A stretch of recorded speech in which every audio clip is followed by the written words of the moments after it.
Hello, hello. Good morning, good afternoon, good evening to everybody.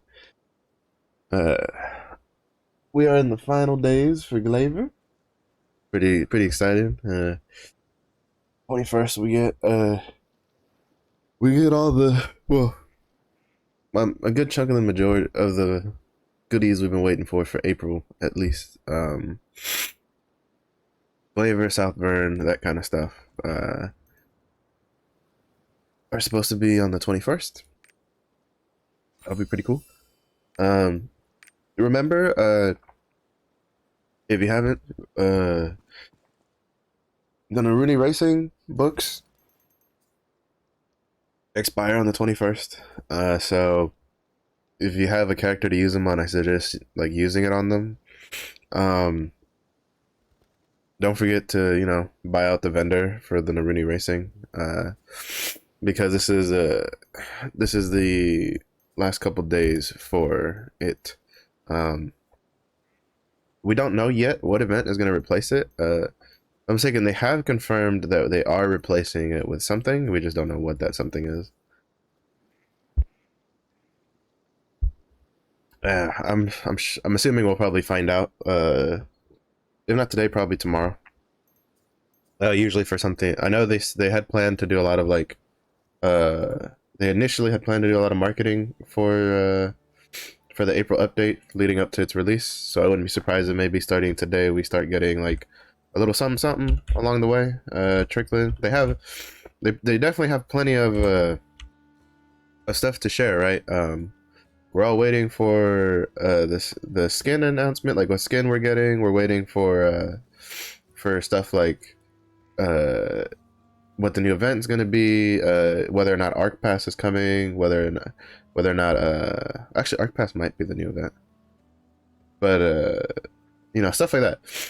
Glaiver, they could give more detail or whatever if they wanted to. But yeah, so they definitely have plenty of stuff they could put out if they wanted to. So we'll just have to see how that goes. Again, I'm not. It also could potentially be that maybe they scrapped their plans for the marketing or something when it kind of fell through with the whole delay stuff. But I don't know. We'll just basically have to wait and see. Is all we can do. I might take so these are the last couple days for Glaiver. For prep. Glaiver she's gonna have launch with a 960 power pass. I don't know if the power pass is gonna be specifically like tied to Glaiver, right? Like I don't know if they're gonna give people the option to hang on to the power pass to use it for other classes if they want to. Um, I know that while it might seem kind of odd to some people, I do know probably about a handful of people that don't care too much for Glaiver. They're kind of waiting for more mage classes or scouter or even like artist and stuff like that. So I think what'll probably happen we know the power pass is supposed to be free.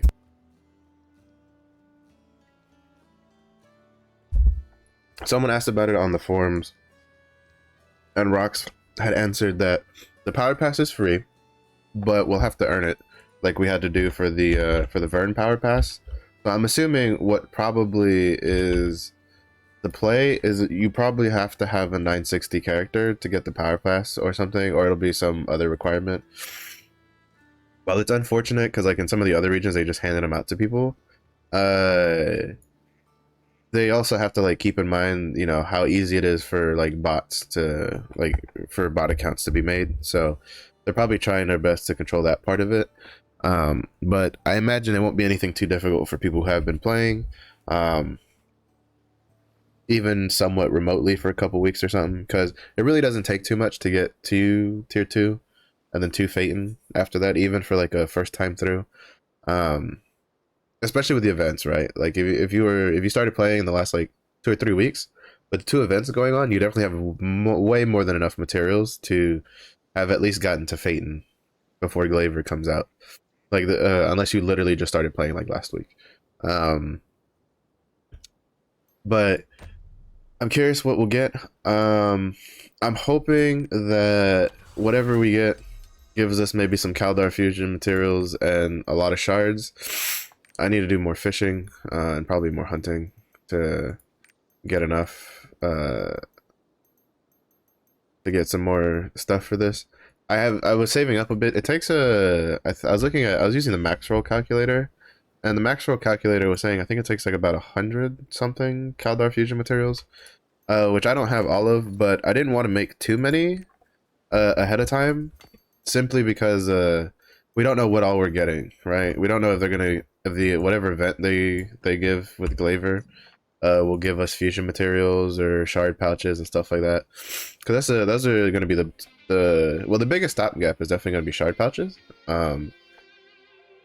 Which, speaking of, I need to buy the oldest shard pouch, because, well, even with the deflating prices, actually, ironically enough, with the deflating prices, Mari Shop has actually regained some relevancy, especially for shard pouches. So for instance, you can get, so right now, in the currency exchange, it's about 405 gold to 410 gold, depending on like what you're gonna put up for, to get some blue crystals. And so for 95 blue crystals, it's like 410 gold. It kind of just bumped up to 412 now, but for 95 blue crystals, you can buy two, you can for sure buy two, like 20 small life shard pouches. And Mari's shop has a decent amount of those. Oh, let me back. Oh crap, it rolled out. Oops. Let's see, where's my next one? I should have bought one. I should have bought it yesterday. I forgot. So you see 10 small pouches, 38 for, for 95 blue crystals. You can buy 20 because it doesn't come out, it's like 100 and what is that, 108 or something to buy 3 of these. So you can buy 2 for 410 crystals ish. We can buy 20 of these for 410 crystals ish. If we go over to the auction house and you go down to enhancement materials and honing materials, you go over to shard pouches and you kind of like scoot over. Small shard pouches are like 137 gold at the cheapest for one shard pouch. So if I wanted to buy 20 of these, that's 2,780 gold. It's like, what is it, a seventh of the price almost to just buy from Mari shop. So for prep for Glaiver, if you're you probably want to, I wouldn't suggest like buying out all of the Mari shop shards, because again, we don't know what the event that launches with it's going to be. And now with like ranked PvP, you have the PvP vendor, you have the pirate coin vendor, and we'll still have the Guardian raid event vendor for that 1 week. And then alongside whatever the event is, and the event I'm sure will give us some shards. I just don't know how many shards, because you need close to 300,000 life shards to go from 960 to 1100. And to be honest, I don't know how doable that is to do in 1 week for free-to-play players, because I think a lot of us holding on to our Guardian raid event books, the tier 3 ones, to use, and we were hoping to use them on the Glaiver. So the issue is with Glaiver launching on the 21st, it's probably going to be more of a problem for players who are new in tier 3 and don't have like a 1385 character, because you won't have the stronghold honing buffs that they definitely want to be able to use these books if they're planning on like swapping mains, right? So I don't know how doable that is without dropping some sort of dollary dues on buying some gold to buy the shard pouches, because Mari's shop is limited. And as you can see, I had 2 pages that didn't offer they didn't offer the small shard pouches, right? I only had one. Like I had to go to my third page for the earliest one. So, all right. So he's back to accruing rest. Who is this? Ooh, Chromanium. So we're gonna do that today. So again, I don't know how feasible it'll be for free-to-play players, who would be the ones who primarily are hoping to get who are going to be the ones that are primarily hoping to get Glaiver high enough to use those books. Again, we'll see. Sometimes in the other regions, from what I understand, new classes launch with like some kind of like fast track thing in game, specifically designed to get new characters up faster. Not necessarily like the new class, but you know, it's also, from what I understand, at least in like Korea, they were saying that those kinds of programs are like the fast track stuff is generally like for any new character. So like for instance, if you're not interested in the new class but you wanted to level like a different class up that you hadn't leveled yet, you could use the fast pass for that. So they might do the same thing for us, but that's kind of I'm not too sure, because to be honest, for me it would make sense, right, to kind of add stuff so that at least in the first week of it being out, people can get Glaivered at least tier 3. You know, maybe not past tier 3. I don't think like there should be much, or there will be much, but I think they at the very least, getting to tier 3, there should be as much support as possible, because the point is that so Vulcan, they want to launch it in May. It's still tentative in May, it's not official, but they want to launch it in May because they wanted to launch it this month, and then they had to delay it because like most of the community was far behind. So the problem is that if they with the launch of Glaiver, right, a lot of people are planning on re-rolling their mains from whatever they're playing now to Glaiver. Like, you know, Glaiver was a really popular class, a lot of people were waiting for it.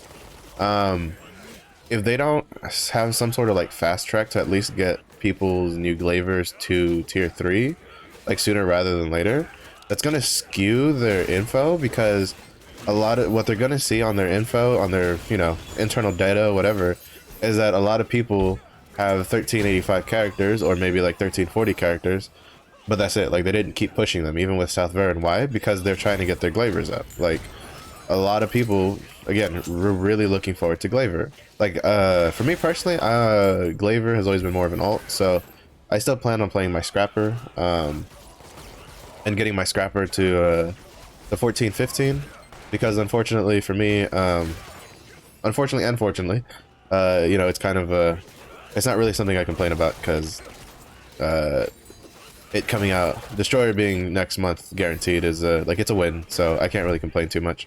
And in the long run, it's not going to affect it too big. It's not going to be that big of a deal. But basically, Destroyer, which is a class I wanted to main, is coming out with Vulcan, so so he's definitely not going to be ready for Vulcan like anytime soon. So I'm going to stick with the Scrapper, push the Scrapper to like oh, sweet boss rush ticket. I was waiting for my weekly to do it on tier 3. So I definitely plan on, you know, Glaiver is going to be a pretty good alt at the moment. Like, she's my plan for Glaiver is to just push her to try to get her to 1340 as soon as possible, so that way she can like generate more materials and do the 2 Oreja normal mode dungeons, and then after that the plan is to continue pushing the Scrapper to 14-15, so that way, or at least get as close as I can before Vulcan comes out, because I do want to do Scrapper with at least have someone doing Vulcan like relatively soon after he comes out, and then after that, you know, while I'm trying to get the Scrapper to 14-15, then I'll be working my ass off trying to get the Destroyer up as high as possible in as short of a time as possible, but that'll definitely take some time. So we'll see.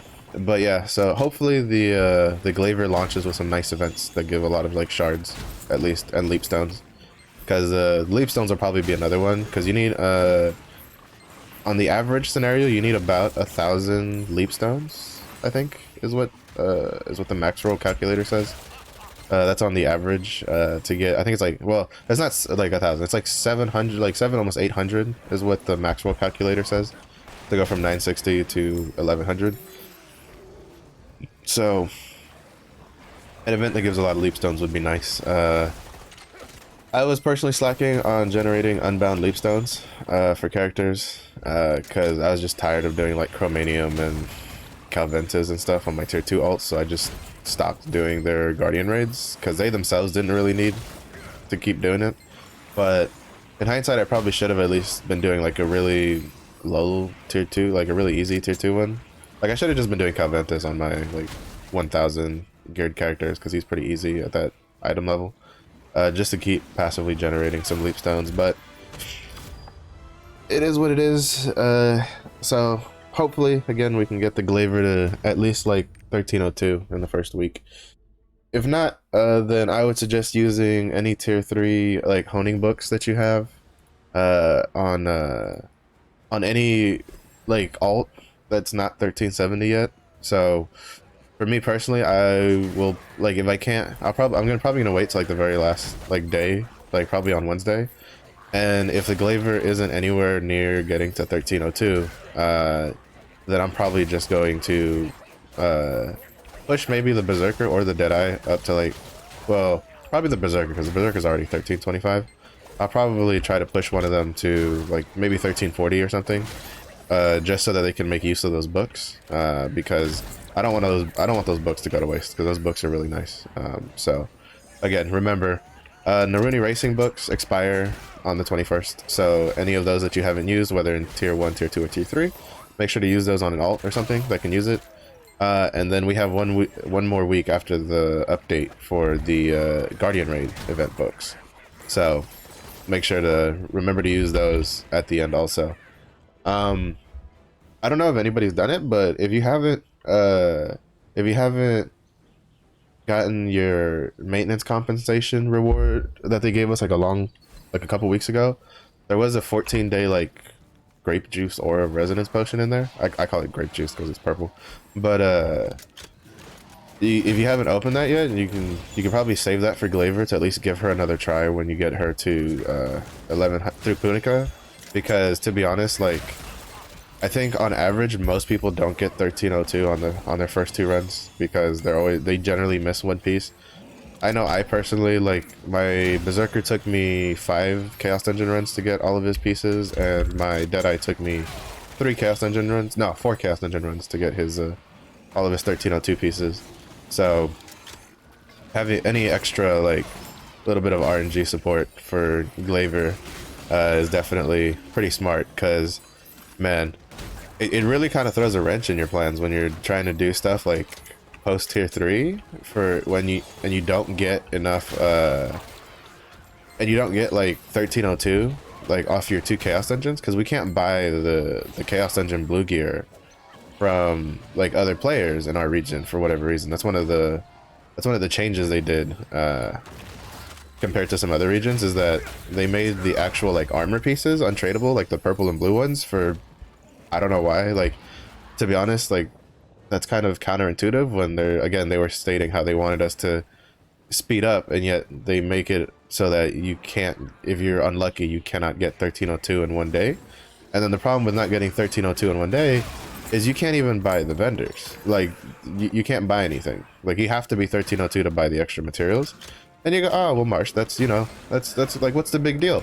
Well, the issue is that, you know, say you're unlucky and you can get, maybe maybe let's say they do give us enough materials, right, to like get the Glaivier to like 1100 in like a week. But say you're not someone who can play a lot of, like, you know, you're not someone who streams, or, you know, you have school, or, you know, you just have a job that you can only play a couple hours, and then you somehow get Glaivier to 1100 on Wednesday, right, the day before the reset, and then you speed through Punica and you like rush, like, you know, like a bat out of hell to get to 1302, and then you do your 2 Chaos Dungeon runs, and then you're missing 1 piece of gear, and now you can't buy any shards from any of the vendors, so you can't you know, you're not gonna have enough shards. You don't get the weekly rewards, right? Because your weekly rewards don't update to tier 3 stuff until you're 1302. And if you're thinking, well, you can just hone your the armor you do get, right? 5 out of 6. You're like, well, how hard could it be to get 1302 with 5 out of 6 gear pieces? I'll tell you how hard it is, because I did the math. You have to get your, like, the 5 pieces that are 1302. And again, this is if you get 5 pieces, because I've known some people that they've done their 2 runs and they only get like 4 pieces. So, but basically, in order to get to 1302 with only having 5 pieces, or with only having, you know, with having 1 piece at 1100 purple, you have to upgrade the other 5 pieces to roughly 1345, because that's how the math pans out. Because in case you don't know, the math for your item level, I forgot, these guys take forever to be targetable. But the way your item level works, which is the way in most games it works, is it takes the, you know, you multiply your you take the item level, like you add up all 6 pieces together, and then you divide by 6, and that's how you get your item level. So 1100, when you're doing that method, is a really, really big stopgap, because it's a whole 200, and it's a whole, like, what is that, 202 item level difference? And you're like, ah, well, 1345, like, you know, how bad can that be? Well, if we were in the previous tiers, like tier 1 and tier 2, that's not all that bad, because in tier 1 and tier 2, you're going up by about 15 to 20 eye levels per honing level. But you have to remember, in tier 3, you're not going by that much. You're going by 5-ish. Even then, I think you need to go to at it takes you have to get to +3 to get to 1310. You start at 1302, and then I'm mistaken, well, you'll start a little bit higher than 1302 because you transfer your gear, so you start at +1. But basically, because I can show you right now, he's 1310. That's +3. That's 1310. And then I have to go another 35 levels past this. So that's what? And so that's like +10. Like, missing that 1 piece like sucks. So again, it's a little annoying. But granted, there is ways they could, like, not necessarily fix it, but kind of like smooth it out, right? For instance, we don't know, maybe the first week reward for the login event will have resonance potions, right? Because we get a new login event also on the 21st. So if they give us an Aura of Resonance grape juice potion on that first week, then this, you know, you have a pretty high chance of getting something, right? Something usable. So or at least completing your stuff so you can get 1302 in that first week. So, you know, there's ways around it. We just have to wait and see how they're gonna, like, handle it, because to be honest, it gets a little, when you start, like, deep diving and you start, like, really scrutinizing what they're doing versus what they're saying, you kind of start, like, you get really confused, because, you know, they'll be like, we want you to get, you know, up there faster, and then it's like, well, then why is the armor pieces untradeable, so I can't get 1302 like instantly on when you get to 1100 and finish Punica, right? Like, because I think they were trying to avoid people just buying a full set of 1302 without doing chaos dungeons, which would have made, like, a huge amount of gold, especially towards the beginning. Probably not so much towards later on, but at the beginning, especially a lot of whales and stuff, any ults they got to 1100, instead of, like, doing the first chaos dungeon, they would have just gone and bought an entire thing of 1302 gear as soon as possible, to just, so that way they could, like, hone it and then go to a higher chaos dungeon, which I think is fine. Like, I don't feel like they should have I don't think they should have, like, I don't know if that's what it is. Again, I don't work for Amazon or Smilegate. I'm just assuming that maybe that's why they didn't allow our version to be tradable. Which, if that is the reason, that's kind of a stupid reason in my opinion. It's like, just let people play the game, right? Though I think they were trying to combat the all the pay to win whatevers, but those people, they'll always find something to claim pay to win about. So I hope they kind of just start ignoring those people and just kind of, like, try to just make a good game for the West that we like. But yeah, so it'll also set the tone going forward, right? Because I'm assuming, I'm gonna go on a limb and assume that probably the first couple classes, maybe the first 2 or 3, I would say. What is this? Equilibrium. Uh, will probably be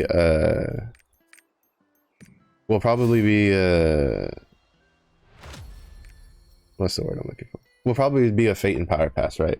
That's probably what the first couple, like, handful of classes will launch with. I don't think that we'll be stuck on the Fate and Power Pass part for very long, personally, especially if they want to like put out a lot of the Legion raids faster. I imagine at the most, like halfway through releasing the classes we don't have yet, they'll probably start giving us Punica Power Passes, just so that people can get the characters they want caught up faster. So, but again, that's just an assumption by me. We don't know. They haven't said anything. That is one of the frustrating things, is we kind of have to guess. And then when you guess, you kind of make assumptions. And when you make assumptions, you kind of hype yourself up. And then when you hype yourself up, you're kind of like setting yourself up for being a little disappointed when things don't pan out the way you kind of want them to. But at the same point, it's like, I see a lot of people on like, especially on like forums and the Reddit, being like, stop, like, then stop. Hold on, where's my flares? Are there no flares in here? Oh wait, no, it's the here. Sorry, I forgot to like restock. But I lost my train of thought with that. Because usually there's at least one person who has flares handy. I'd forgotten to restock before coming in. Right. So assumptions. So I'd seen a lot on the forums and the Reddits for people being like, "Well, stop making assumptions," and it's like, well, it's kind of hard to like stop making assumptions when the game's kind of in a state where it's not really all that fun, and we're kind of like just waiting because you're kind of just doing the same shit all the time, right? Like all we have for oh, I'm in the wrong build. Oopsies. All we have right now is Oreja, normal hard mode, and Argos for weekly content, and then like you're just doing the same shit of like doing your Una dailies, doing your chaos dungeons, and then you're either doing your guardian raids on all your characters every day if you have like maybe 2 characters, or you're like me who you let your characters accrue rest bonus on whatever they're doing, on anything that's not your main, and then you're doing guardian raids every like 2 to 3 days on your alts, while still doing your chaos dungeon. So it's not a very exciting time. Like the only exciting thing right now is PvP, and to be honest, a lot of people like they're not PvPers. Like a lot of people play MMOs to PvE. You know, they want to raid, they want to do cool end game content and stuff. And so right now there's not a lot of that. So it's hard to tell players not to make assumptions when they just want to. They know that the game is going to be good and it's going to be enjoyable, and they're just really excited to get there. And I think that telling them to just not make assumptions because they'll let themselves down is a bit of a misnomer, a little bit, because it's like, well, if they don't make assumptions, then all they're gonna do is expect like the worst, because the game state right now is pretty rough. So I'm hoping that we can see some more concrete communication going forward. I know last week's update, which a lot of people weren't happy with, was they said it was a back-end update. So what I'm hoping is that whatever back-end stuff they did makes it so that they don't have to delay anything further, right? Or that they can at least give us more concrete information. Because to be honest, as much as I love giving them like benefit of the doubt. Ernal, I need you to move that fat ass, please. Ernal, please. You too much of a thick boy. You're too thick. Thank you. Instead of, you know, even as someone who likes to give them a lot of benefit of the doubt, I'm really starting to get sick and tired of well, things are updating in real time and we have to do this and that and blah blah blah. And I'm like, there has to be something. You know, you have to like,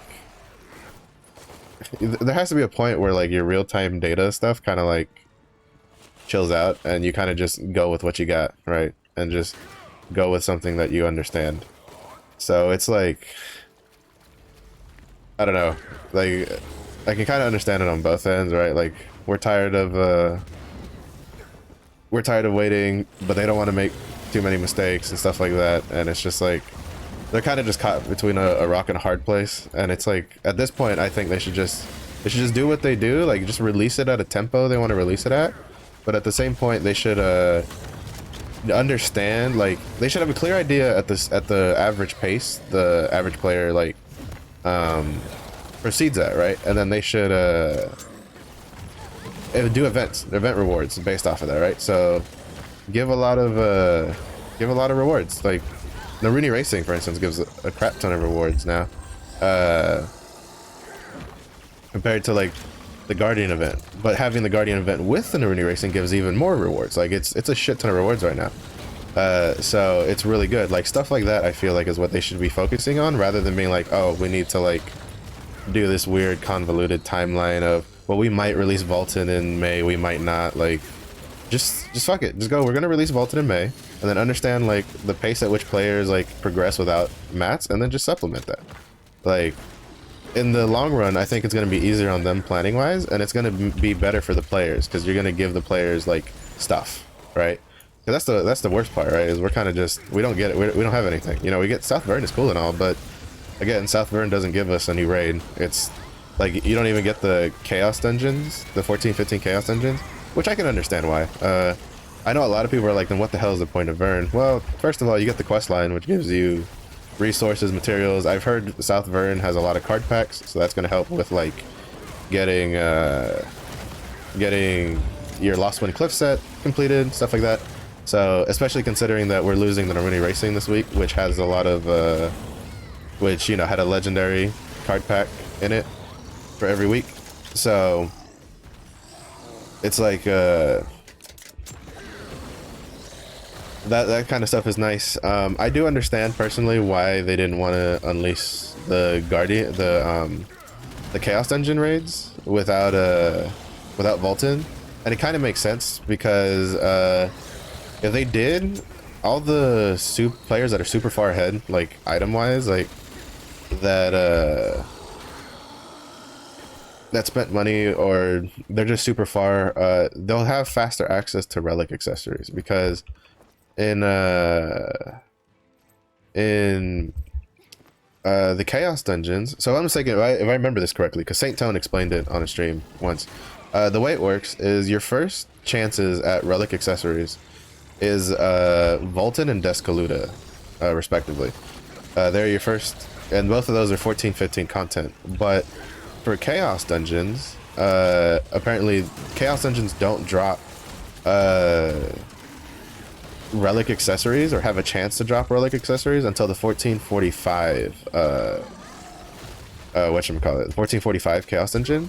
So I think what they're trying to avoid is players who are like super duper far ahead getting even further ahead in power, because relic accessories are huge. You know, that's when it starts becoming easy to do like 4 level 3 engravings, because you get they come with like 8 whole points of engravings spread across like 5 and 3, right? So you can get like you can get level 5 of a class engraving, and then you can get like level 3 or something else on the same accessory, right? So that's huge. That's an enormous boost of power. So I think they're trying to avoid that, which I think is a smart idea, personally. Especially, I also find it a little funny, because the same people who will complain that there's no chaos dungeons at 14-15, even though they won't be 14-15 when it comes out, are probably the same people asking for normal mode and hard mode Vaulton to be whatchamacallit, staggered releases, even though in no other region it's ever been staggered, and nobody's ever had a problem with that. I'm kind of confused, like, why personally they think that. That's like saying that like heroic and like normal mode raids in like World of Warcraft should be like staggered. It's like, just, you'll be fine, don't worry about it. I don't know, I just find it odd, especially because like something I always found hilarious was, so everybody lost their mind about Argos, right? And it's like, it's fine, yes, Argos, it's kind of like he's the raid, it's whatever, it's a big thing. People are just like, oh my god, I want to do Argos, it's the new thing. I get it.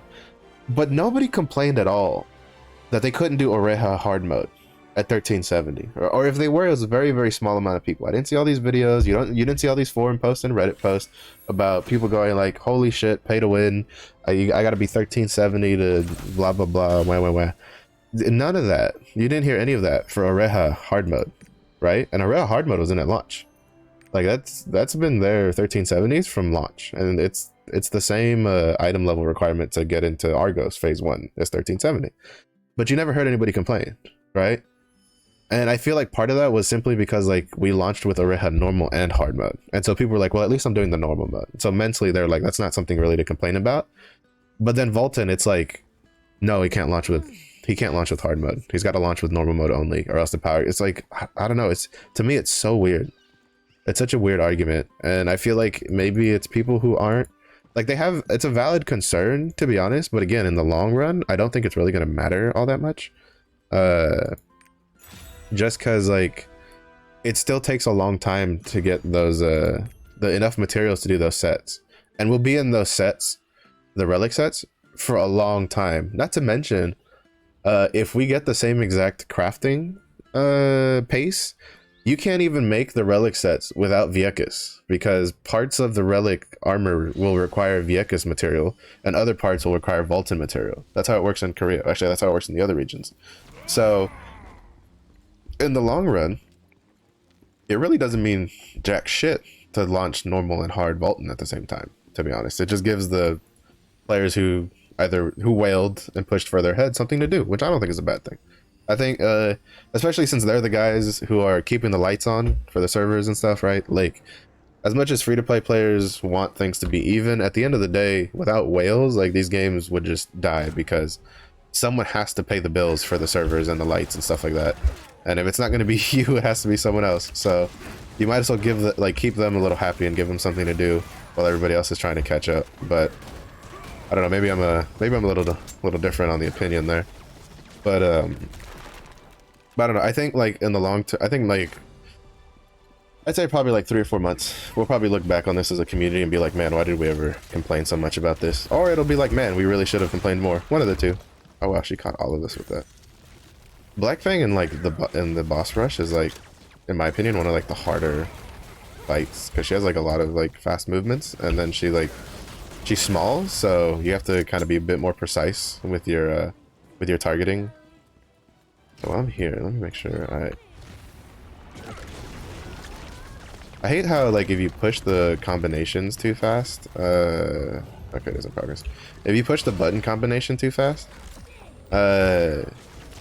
for like Alt J, you know, to open the weekly stuff, it'll just, for some weird reason, it won't register that you did Alt. It'll just open your journal.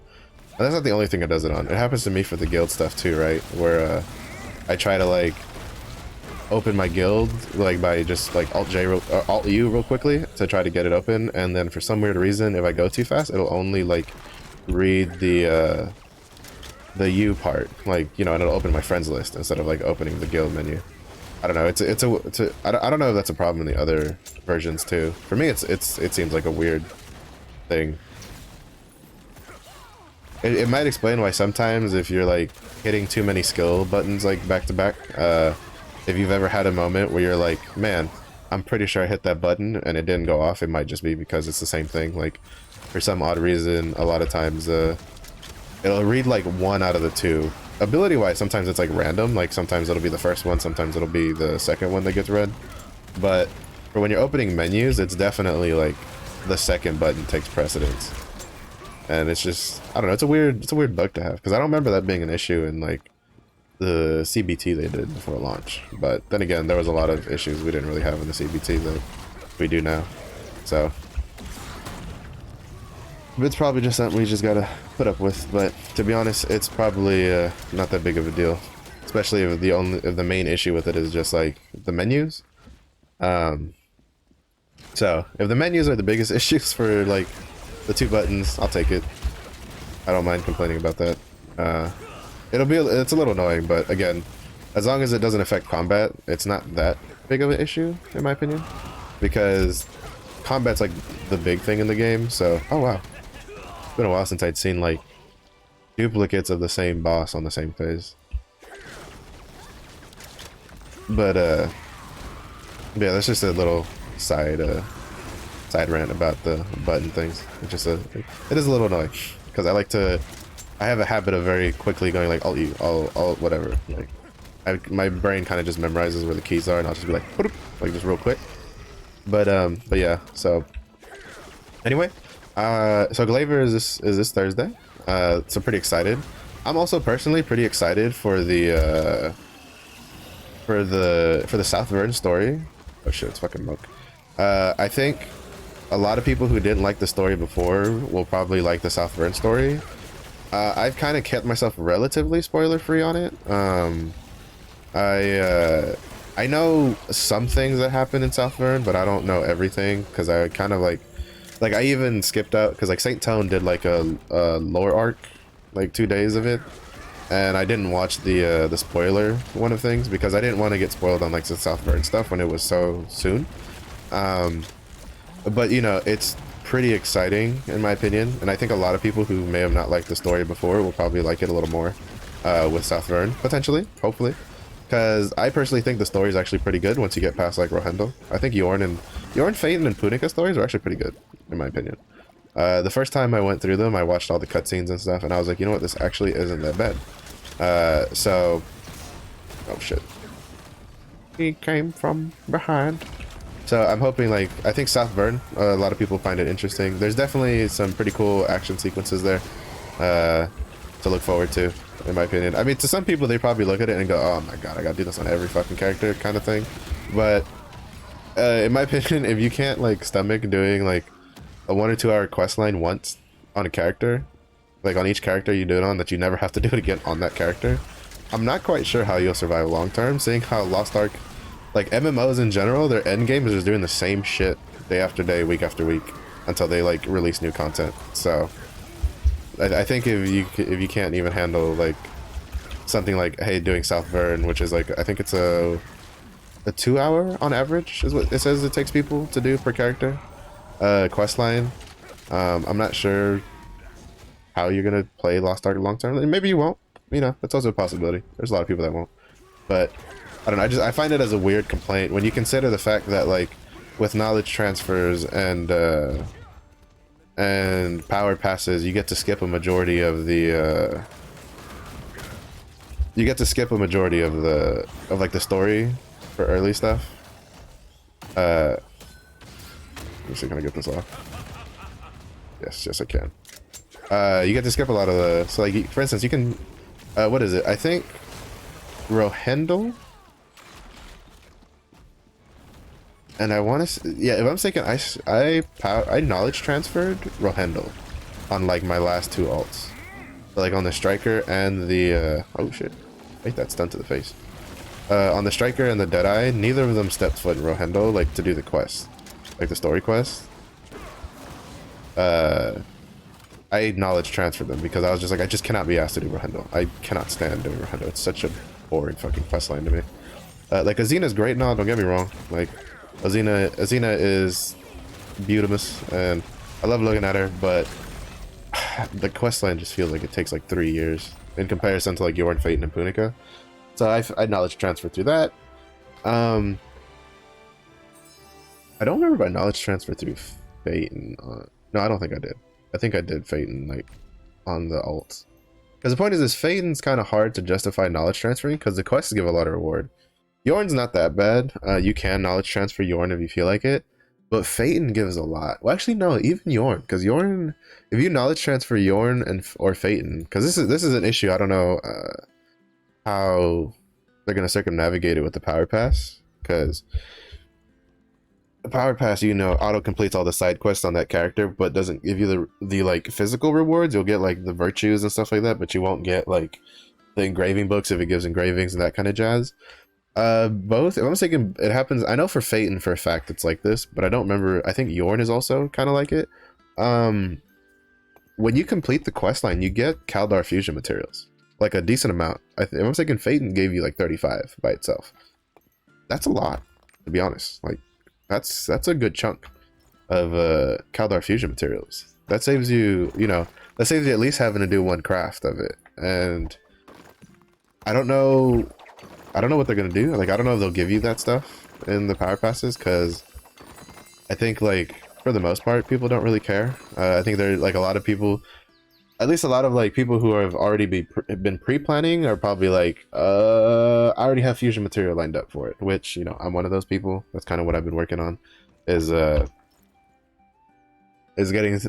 doing fishing and hunting. Well, tier 2 fishing for the most part, hunting not so much, because there's no real like nice, I would say, hunting route in tier 2, because like in Punica, right?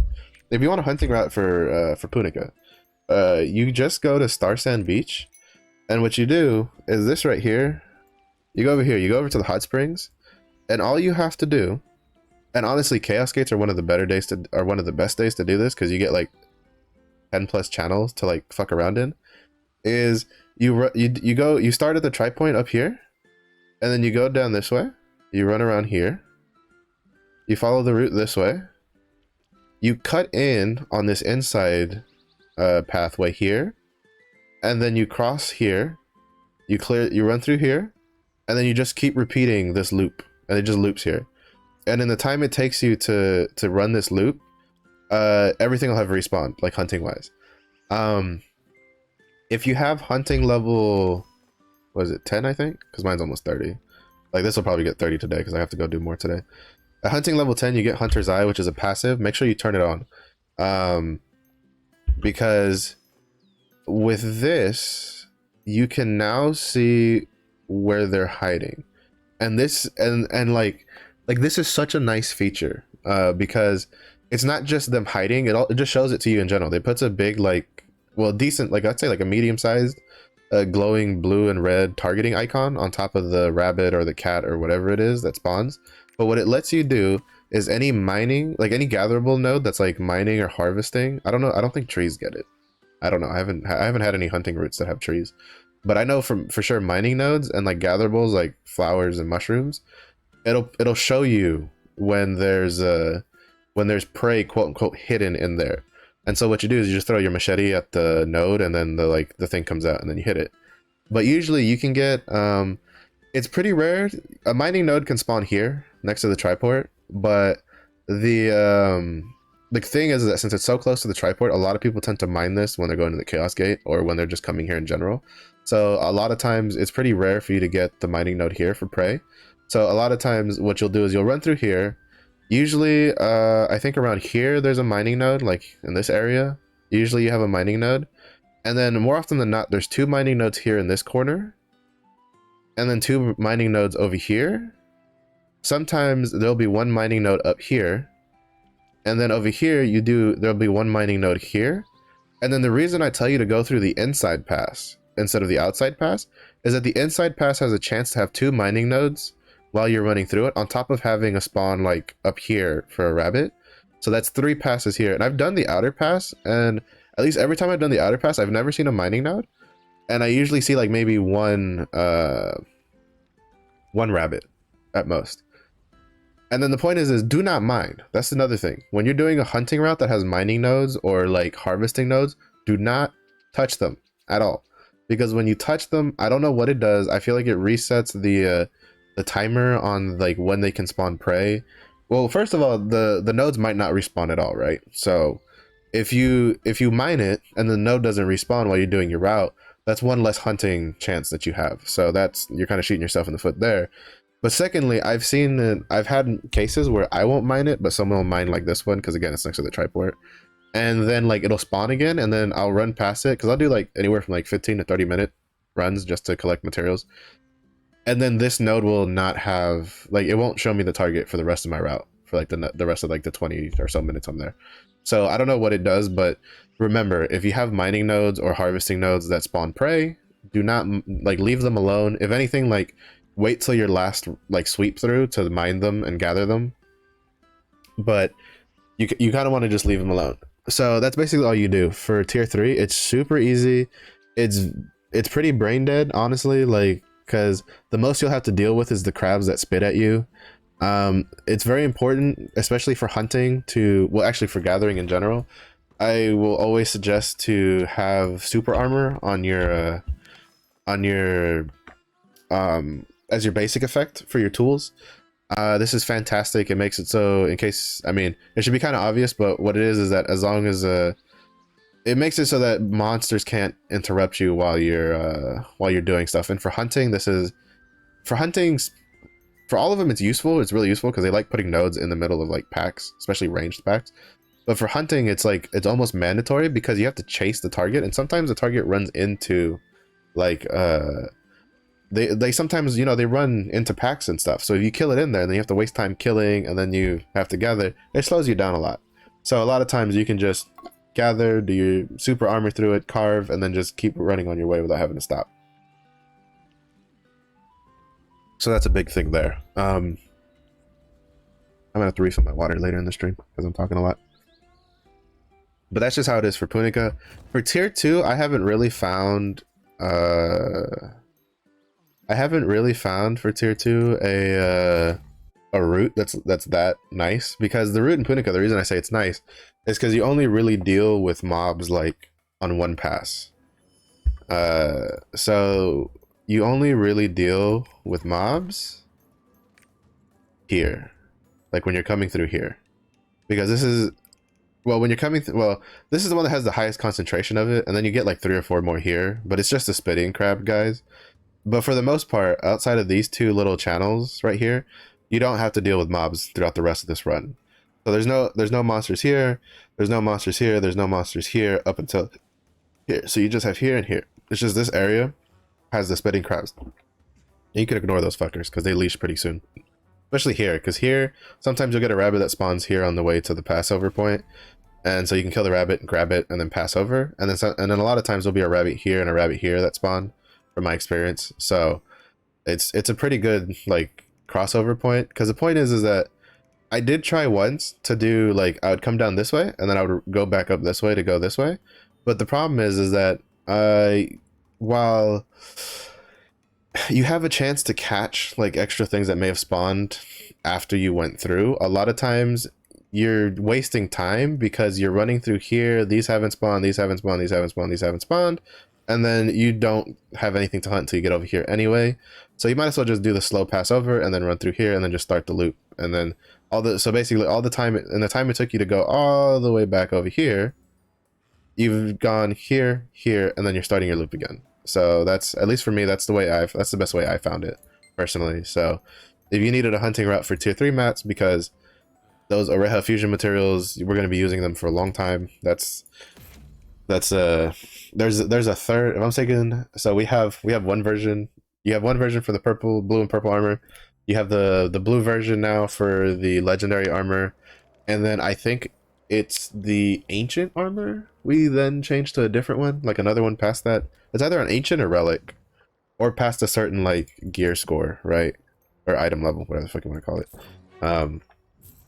So having a simple little hunting route that you can do is pretty nice. So I suggest definitely finding one. For tier 2 stuff, I just fish. I just grab like a fishing point like Phaeton or something. I just start fishing for like 20-30 minutes to kind of like get it rolling. Fishing's definitely probably the more like sucky one out of the 2, in my opinion, between hunting and fishing, because you know, fishing, you're literally just hitting there like E, and then you wait, and then you have to wait for the bite, and then E, and then you have to wait for the whole animation of him picking it up, and then you have to eat. Like, it's, you know, it's your brain starts shutting off. Like, you can probably physically feel your brain cells dying while you're fishing for too long. In that regards, you know, there's not much you can do about it. It kind of just is what it is. So at least with hunting, you know, you have to do a route, you have to run in circles, you have to like, it keeps your brain a bit more engaged. It's not exactly the most you know, interesting thing in the game either, but it's at least, you know, better than fishing and keeping your brain active, because you have to, you know, you have to think, you have to aim the machete, that kind of stuff. So I definitely rank that higher than like fishing personally, but you know, sometimes you just got to do what you got to do. Sometimes you just got to do what you got to do, or you could just be like some other people I know and just buy the fusion materials. I'm a bit more of a penny pincher, mostly because I don't particularly plan to like use royal crystals to buy gold with. So if you're not someone who plans on like, you know, swiping for gold, whether that be direct transition from, you know, royal crystals to gold, or to buy costumes from the shop to then sell for gold kind of thing, you want to save gold where you can, because it's pretty hard to get enough gold to push very high very quickly in our current state. We only have like 2 real content for gold at the moment, which is Argos phase 1 through 3, and then the hard mode, you know, of Oreja. So I mean, it still gives a decent chunk of gold. If I'm mistaken, someone was saying that I think it's like 2,700 gold for doing Argos phase 1 through 3, plus the chance of getting like accessories you can sell and stuff like that. Accessories though, not so much, because it's the fact that I said it last week. I still feel that Argos giving guaranteed class engravings on the accessories is a bit of a double-edged sword, because class engraving accessories don't go for a lot, because most people by now have at least the purple books, right? Like there's been a ton of videos about it. Everybody's talked about it. So I think most people now more or less know the cost-effective way of getting at least 3+3 engravings before vaulted, which is kind of where they really suggest to get to. You know, you get the purple book for your class engraving if you need it. That's another caveat, if you need it. Because like, for instance, if you play like Berserker's Technique, Enhanced Weapon, I think Peacekeeper, Gunslinger, those classes, they don't run more than level 1. So you don't even need the purple books for that. You don't need any books for that, really. You could just get 2 accessories from Argos and Oreja Hard to like deal with that. But I digress. You get your purple book for your class engraving if you run +3, and then you get the purple book for the most expensive engraving that you feel like running, whether that would be Grudge, Keen Blunt, Curse Doll, Adrenaline, whatever it is you want to run. And then you put that as your 2 purple books. You get a 6/6 ability stone with 2 abilities that you want, and then you have a lot of freedom in your in your build to either luck out with accessories from Argos and Oreja, or to just buy a pretty cheap accessory. Because like getting a 6/6 stone and then getting your 2 purple books, you can then like, you don't have to get exact stats on every single piece of accessory now, right? Like for instance, on your neck piece, you can just go for like your class engraving and then some random shitty engraving on the side, right? Because the necklace is usually like the most expensive because it has 2 stats and then 2 engravings. So trying to get the 2 stats you want with the 2 engravings you need at a high enough quality, like it makes it really expensive. So being able to kind of like cheapen on that is really good when it comes to that kind of stuff. But basically, it's a double-edged sword in the fact that you can't there's not a lot of gold to be made in legendary accessories, because everybody and their mothers is getting, like for instance, for taijutsu, for scrappers, everybody and their mothers is getting crit taijutsu keen blunt accessories, right? So there's a lot of those. Like I don't even know if I couldn't even sell one that I had, because it was going for pretty cheap, and for the most part, like there were so many on the market, and it was kind of whatever. So I kind of just kept it for myself. Meanwhile, the legendary accessories from your Chaos Dungeon and the purple accessories that you get from Oreja normal mode actually go for quite a lot of gold. If you especially like the Chaos Dungeon legendary accessories, if you can somehow look at and roll like a high quality legendary accessory from Chaos Dungeon that has 2 good engravings on it for like with high rolls on the pluses, you can make so much fucking money. Because the point is that's where I tied into like the purple books. Most people that run like 15 engraving points are running their purple book, and they only need 2 accessories. So that means that class engraving accessories really aren't worth too much if they're guaranteed. Actually, they're worth like dog shit if they're guaranteed. Meanwhile, purple accessories that aren't guaranteed to have class engravings, and Chaos Dungeon accessories that aren't guaranteed to have class engravings, can go for a shit ton of money. I sold Plus 2 taijutsu earring that had crit on it that was really high quality because I got it from Oreha. No, it wasn't taijutsu, it was shock training because I'm a shock training scrapper. It was something I used. So it was a high, I think it was like a, I could probably check when I'm on the scrapper because I've been selling shit like crazy. Like anytime I get anything that I even have an inkling that this could potentially sell, I throw that shit on the market board for, you know, a couple days to see if it goes. There's some, usually my thing is like I'll do like 3 days in a row of like 1 day postings, and if it doesn't sell by the third time I do it, I don't worry about it. I just go, all right, that's basically, I take that as my sign that no, that's not getting sold. So I scrap it, get the materials, move on with life. All right, I'll do it.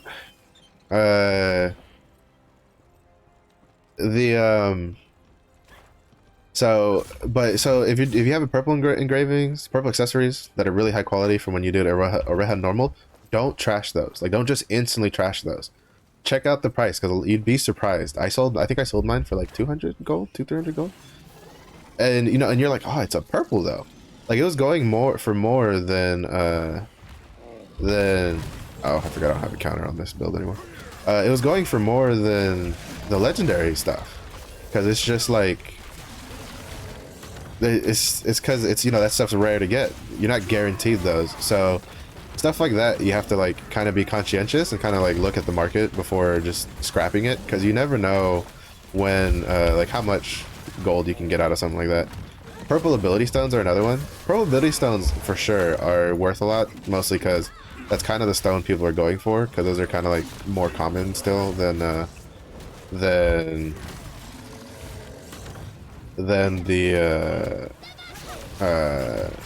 legendary stones. Like, I sold a good Sork stone the other day for 900 gold. I was thinking it was like precise dagger all out attack stone that, you know, sold for 900. It was really good. So stuff like that. So don't just instantly dismantle stuff just because your build doesn't use it, especially in tier 3. A lot of that stuff can be worth quite a bit of money. So it's just something to be mindful of. Oh my god, Erno, please get your dumpster truck booty out of my face. So yeah, so if you're wondering like how people make money, you know, in tier 3, like maybe you have a friend who's got like 50,000 plus gold and you're like, how are you making so much money? It's probably because he's like me and we're just selling everything we can get our fucking hands on. Like, even if we don't need it, we look at it and then we go, like, you know, we go to like Maxroll and we look at the guides and we see what people run, and then we go, would anybody buy this? And then when they buy this, then we put it up and we try. Or like me, I'll just straight check the price on the auction house for some stuff, and if it looks like it goes for a decent amount, I put it up and I try my best. I try to see if it sells, and if it does, it does. If it doesn't, it's whatever. And you kind of have to play with the price yourself, because a lot of times you won't, if it's a very hot, it's hard to tell when like an item or combination is either not wanted or like a hot commodity, because the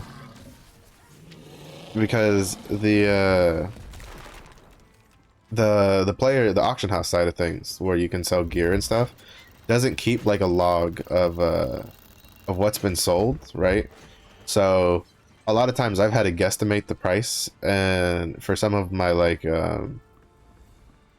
not so much accessories, but I've had it with tripod armors, like the broken tripod armors, where I'll like look up and I'll try to see like if someone sold, like how much people are selling for like a one piece that has like a purple tripod armor that has 2+2 tripod levels on it for 2 tripods that people actually use. And it's kind of hard to find because a lot of times like those kinds of armors are pretty rare, so people just won't have them, or when they go up they get sold pretty quickly. So it's you kind of have to like guess yourself and kind of just look at how much the individual stuff costs, and then just try to go from there. At least that's what I do. Sometimes I still think I sell it too cheap, but again, when you don't have like a basis to go off of, it's kind of hard to like go, yeah, this is a good price, right? But it's fine, because I think I sold something the other day, like a tripod armor for like 100 gold or something, a little bit more than that maybe. So I probably could have gotten a little more out of it, but again, it's one of those cases where it's like you don't know, so you kind of just have to guess, and that's just what it is. It's kind of a nice little game, because again, I'm not someone who generally does auction house stuff in other games. Usually I stay away from the auction house actually in other games I play. So it's kind of funny that in this game I'm kind of like, yo, auction house, let's fucking go, kind of thing. But I am, I think it's mostly because you can make a lot of money just from raiding and stuff like that. So it's definitely something, you know, if you're finding something extra to do, maybe you're tired of like, you know, you're starting to get bored of like chaos dungeons. It kind of freshens up chaos dungeons a little bit for me. It's kind of like you know, I feel like the guys who they go on the beach with their metal detector looking for like old coins and stuff that people lose and shit like that. Like that's what I feel like when I'm kind of like looking through my looking through all my different stuff that can drop for my characters that can sell stuff. Also, because I was like kind of mid talking, the Berserker, I'm trying out a new build on him. So first of all, I play super off meta because currently right now everybody and their mothers plays Mayhem. I am one of the rare Berserker Berserkers you'll find in the wild. My current so I decided to try the supercharge build. There's a, I guess part of this is also because of destroyer. Like I felt safe doing this because since I plan on like maining a destroyer, I'm gonna be using supercharge engraving book for a while anyway. But it's also because I lucked out. I have a raid captain supercharge stone. I kind of got dicked over on the raid captain. I'm 1 point off from getting it, but it is what it is. Not much I can do about it. And then I have supercharge +5 there, and then supercharge 6. So I have supercharge level 2. The damage is pretty good. I'm not gonna lie. For Berserker's technique, the damage is pretty gnarly. I didn't try it right off the bat, specific for 2 reasons.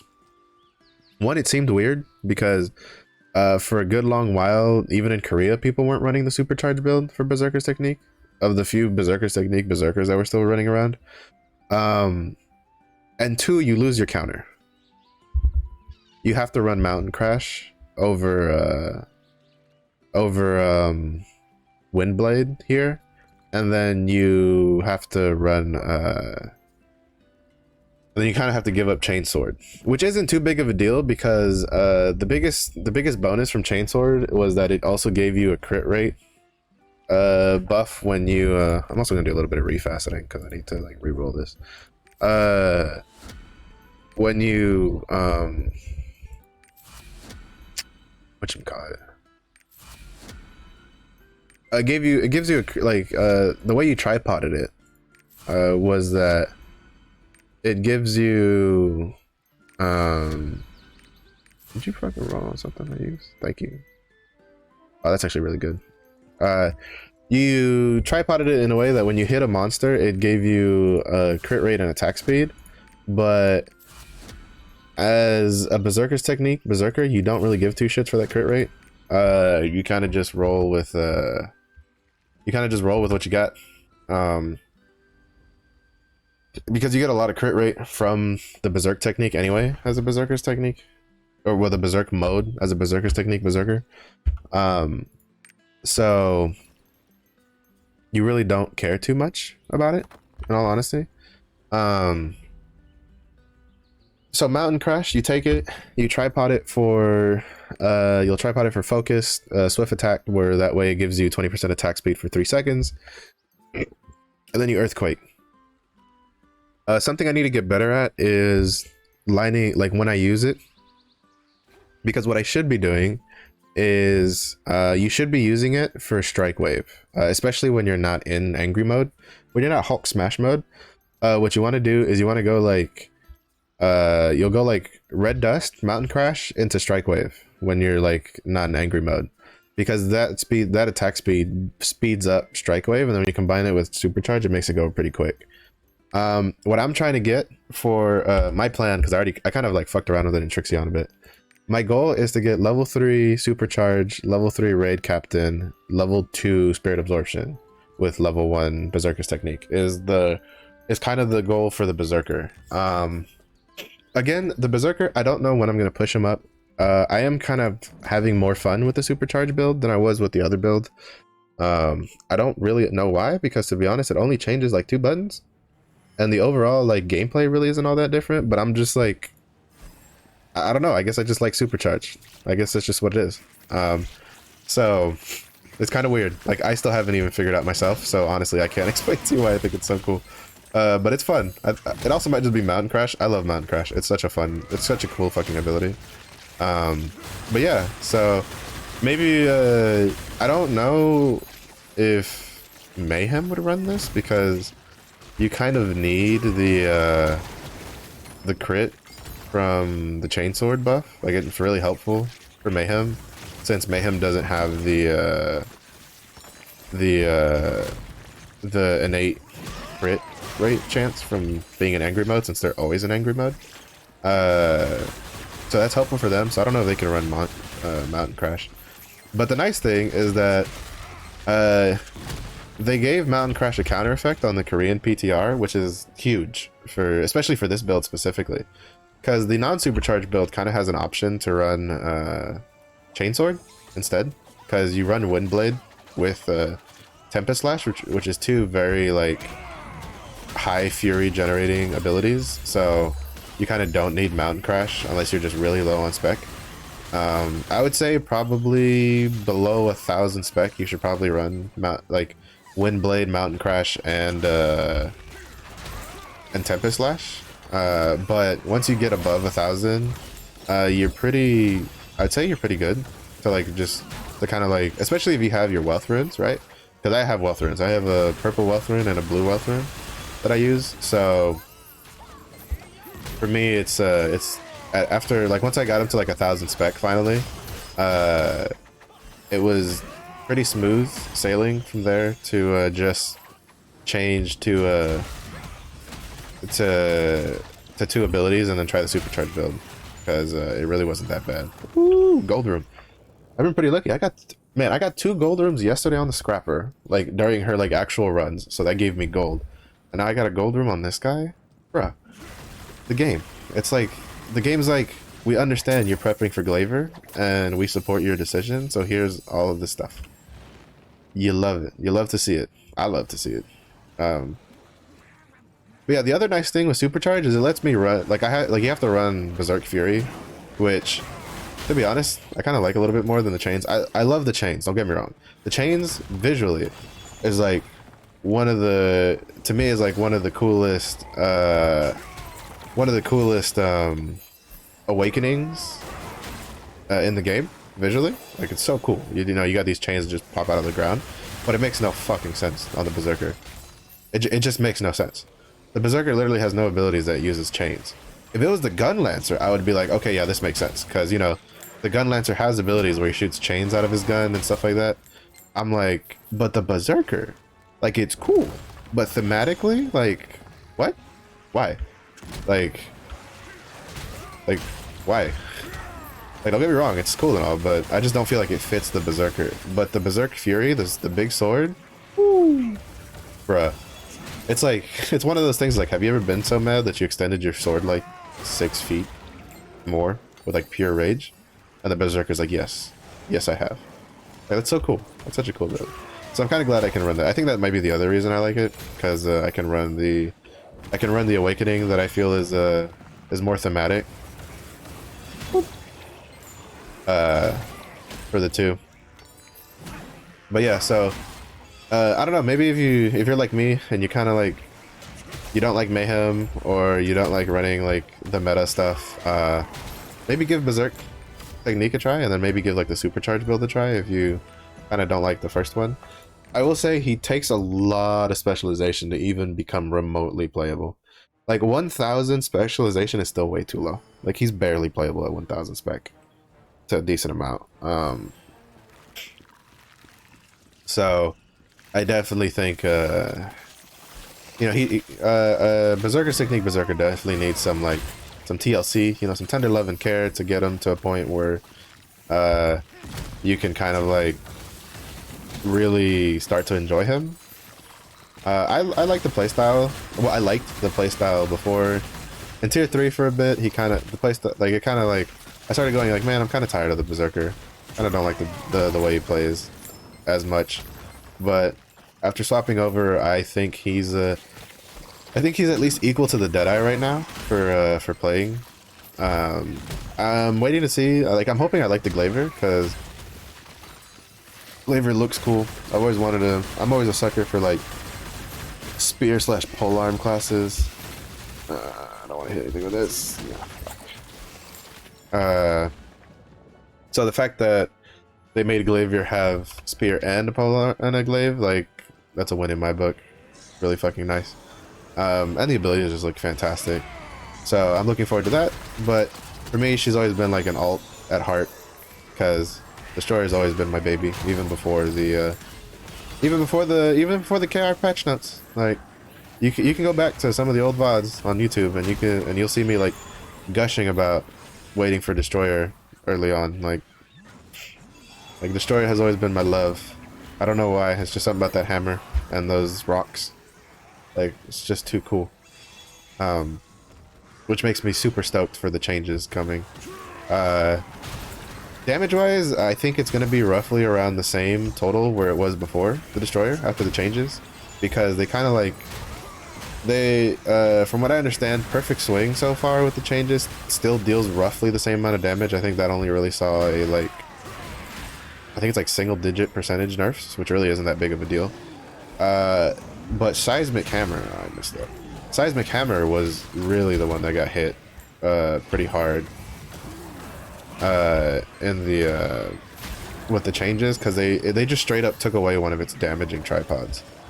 And I kind of said it again last week. It was on Friday, I think, when I did it.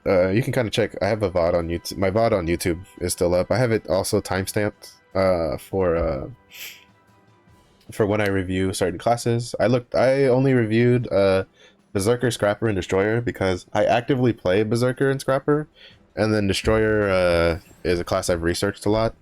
And then Deadeye, which is the other class I could have like given opinion on. They really did fuck all with it for the spec I play, so it's kind of like there was no real need to mention it.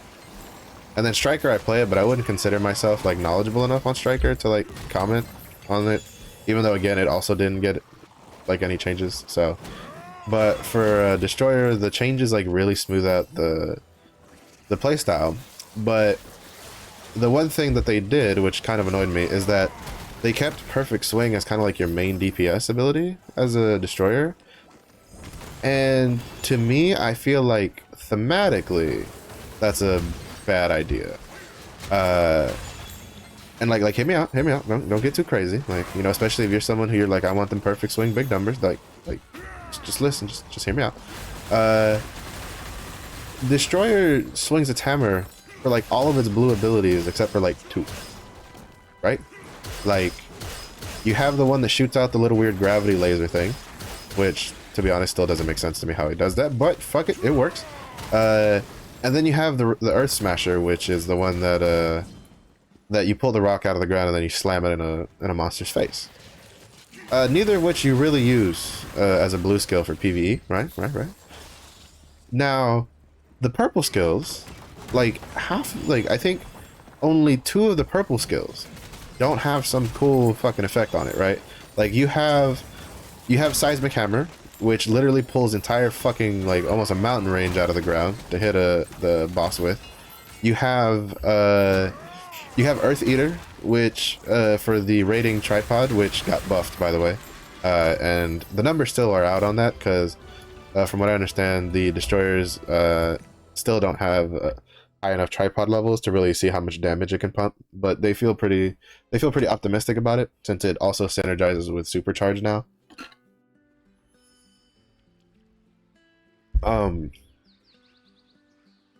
But basically, Earth Eater, you stick your hammer in the ground, the chains on your hammer come out, and they collect a bunch of rocks together with gravity.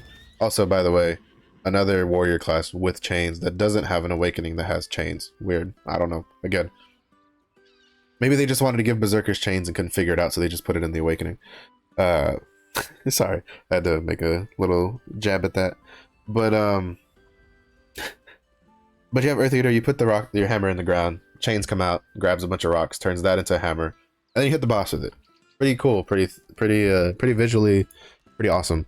There's another one. Those are your two. Those are the two damaging abilities you'll probably use anyway. Then you have. There's another ability. There's Neutralizer, where every time you hit the ground, like a spike of gravitational energy pop comes out as you're hitting the target. Not as like visually impressive as the other two. At least I need to do is boss rush for the week. Not as visually impressive as the first two I mentioned with Seismic Hammer and Earth Eater, but still pretty cool. Pretty, you know, you're hitting with the hammer, but you're also getting spikes of gravity energy coming out, right? So, you know, you're kind of getting a little bit of both there. You know, it's not that bad. It's all right. You know, it's pretty cool. Then you have one which I thought was pretty cool, but it really wouldn't synergize well with Supercharge because, well, it's a holding ability. But you have one where it's whatchamacallit, it's you basically channel, like, create a black hole around you, right? And you're just channeling this black hole that's just dealing ticking damage, and visually it looks awesome. Like the first time I saw it, I was like, oh my god, that's so cool. Deals like fuck off for damage. You just don't use it. Like it's not very good. I mean, it happens. It's just normal. All right, I'm in like all purple accessories now, aren't I? Yeah, this guy did the first dungeon in Oreja yesterday, and he got pretty lucky with a lot of his stuff. Yeah, if I can get another couple. Oh no, it's just +1 on there. Never mind. That's kind of whatever. I'll still keep having to run this.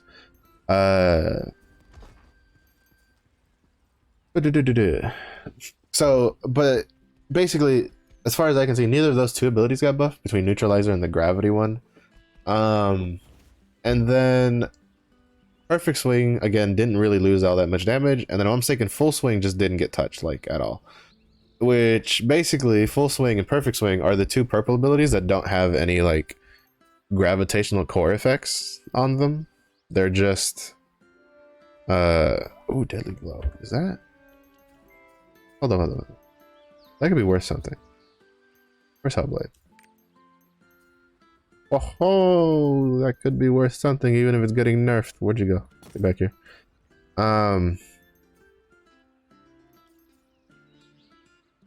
So, sorry, I got a little distracted with it there. So basically, my point is I'm a little annoyed that they kept the Perfect Swing damage the same, and then they nerfed Seismic Hammer, because to me, I would have rather it be like the opposite, right? Like, I would have rather Seismic Hammer kept all of its damage, and then Perfect Swing kind of just be whatever. Like, make it, like, I don't know. Just make it whatever. Because, to be honest, in my opinion, visually, mind you, visually. This is, remember, we're talking about aesthetics. We're not talking about, you know, we're not talking about numbers. We're not talking about any of that kind of stuff. We're talking aesthetics. Aesthetically, from a class that I have been sold on as a class that he swings this big hammer, he can like disrupt the earth, he uses, you know, he basically, long story short, he's like a magic warrior that specializes in using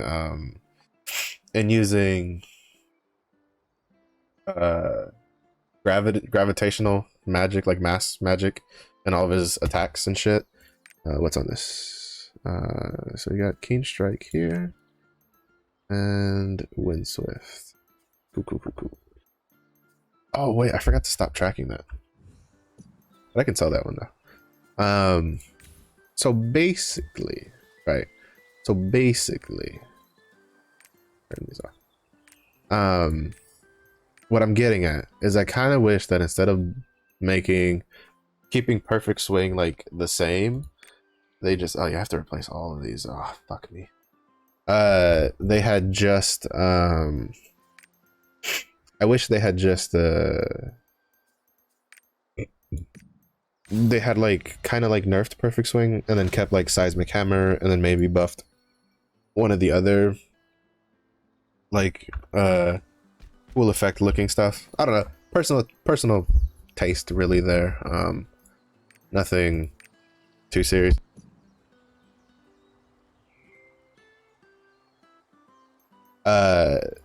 So you know, at the end of the day, I don't really care. It looks hella fun to fucking play.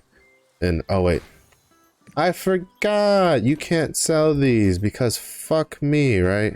Oh my god, I had two there that could have gone for a decent amount of gold probably, because that has the Hellblade tripod that Mayhem technique uses, which even though it's getting nerfed, it's still gonna be like the tripod they take. So I could have made some money there. See, that's the type of shit that annoys me.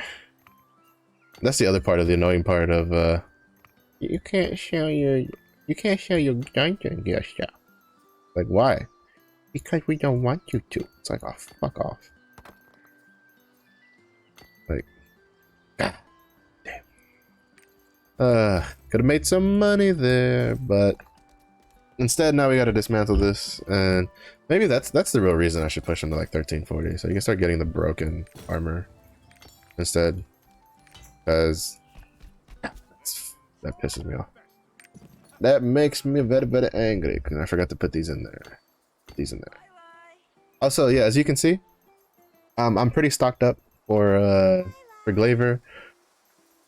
I've almost recouped from having pushed the Deadeye from 1100 to from 1000 to 1100. I had three maxed out stacks of tier 2 bluestones, but you need so many. But I've almost recovered. We have almost three full stacks for tier 2 stones. Destruction stones, I don't think I'll really need that much. I think this is enough. And then I only have 336 leap stones, which definitely isn't enough. But I'm hoping with you know, I'm gonna rush trying to do her weeklies and her like daily, and like, you know, I'm gonna do her dailies. I'm gonna get her on the good dailies. Well, I'm gonna get her on the good annoying dailies that I don't usually do, the ones that give like 5, right? At least the Hypnos Eye one, I'll get her to go do the first couple days. Because you need like a shit ton of these. I think you need like 700 leap stones or something. And I kind of don't want to open my Anguished Isle boxes. But I have Anguished Isle boxes right here. I have 100.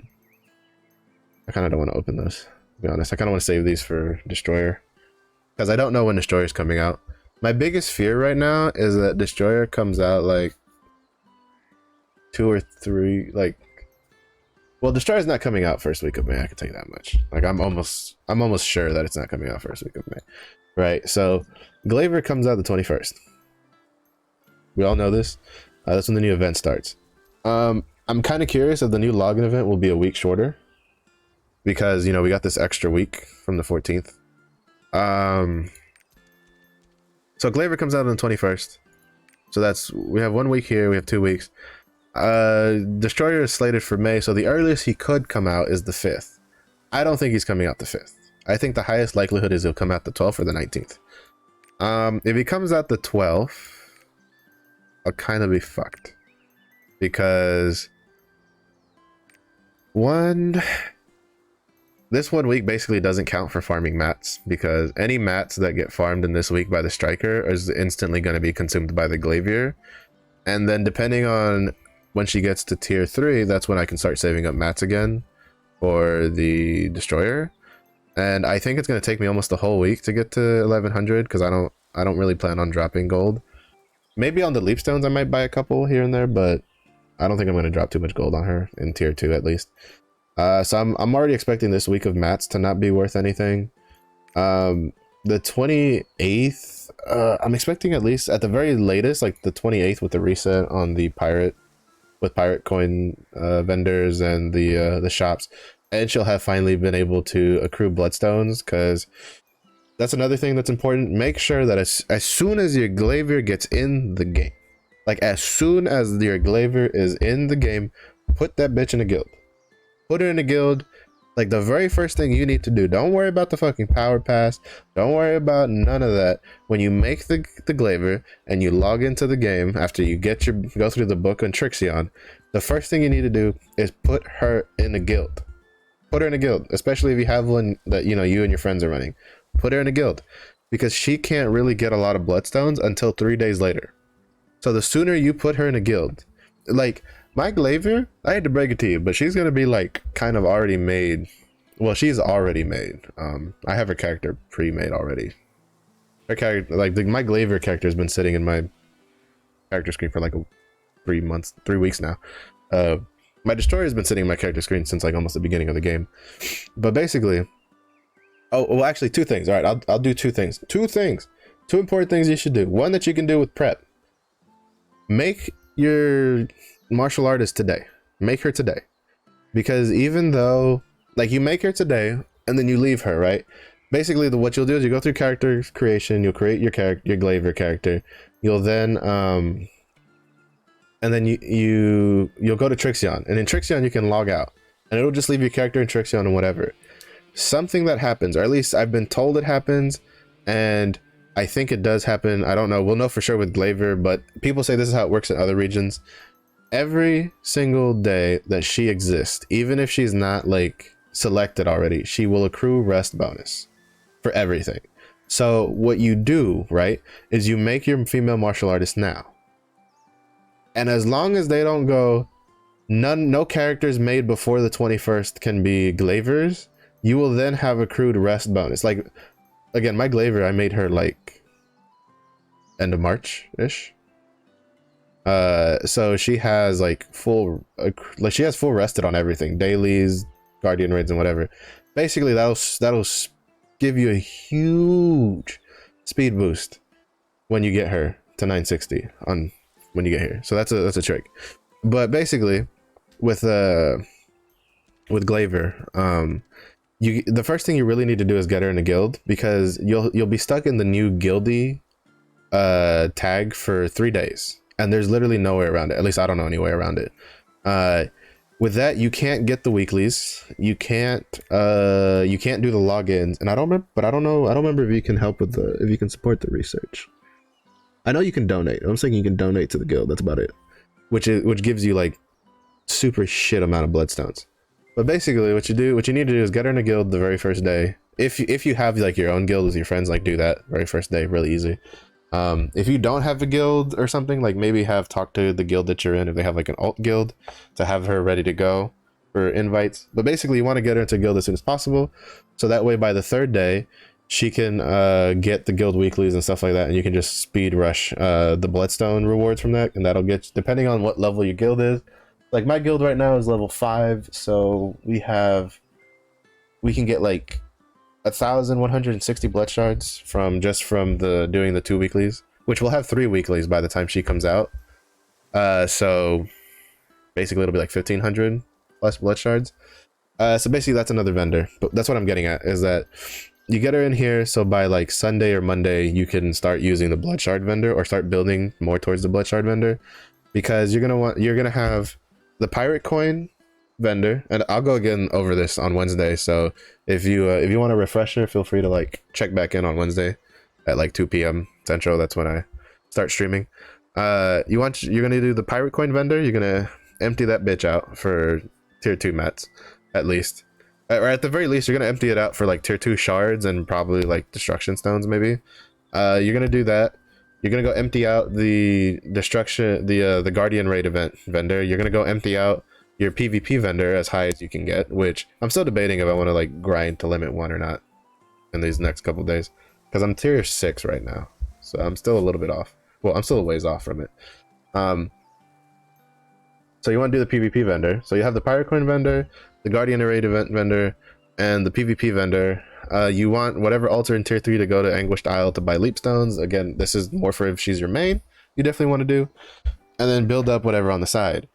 Get her in a guild. 3 days later, speed run all the guild weeklies that you have available in that guild, and then that plus having made her ahead of time so you get rested bonus, is probably the best thing you can set yourself up to do for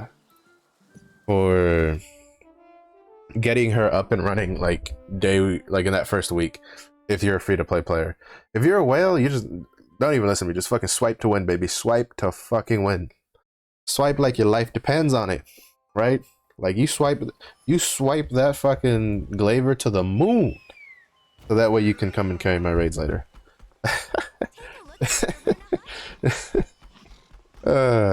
But yeah, but that's basically how I plan to attack it for free to play. Destroyer is going to be the same plan of attack, right? So as soon as my Glaiver goes bye-bye to tier 2, all the mats go straight into the roster storage to try to build up. The only difference between the Destroyer and the Glaiver is the Glaiver has to try to get to 1100 in that first week without any of the mats I've saved since launch.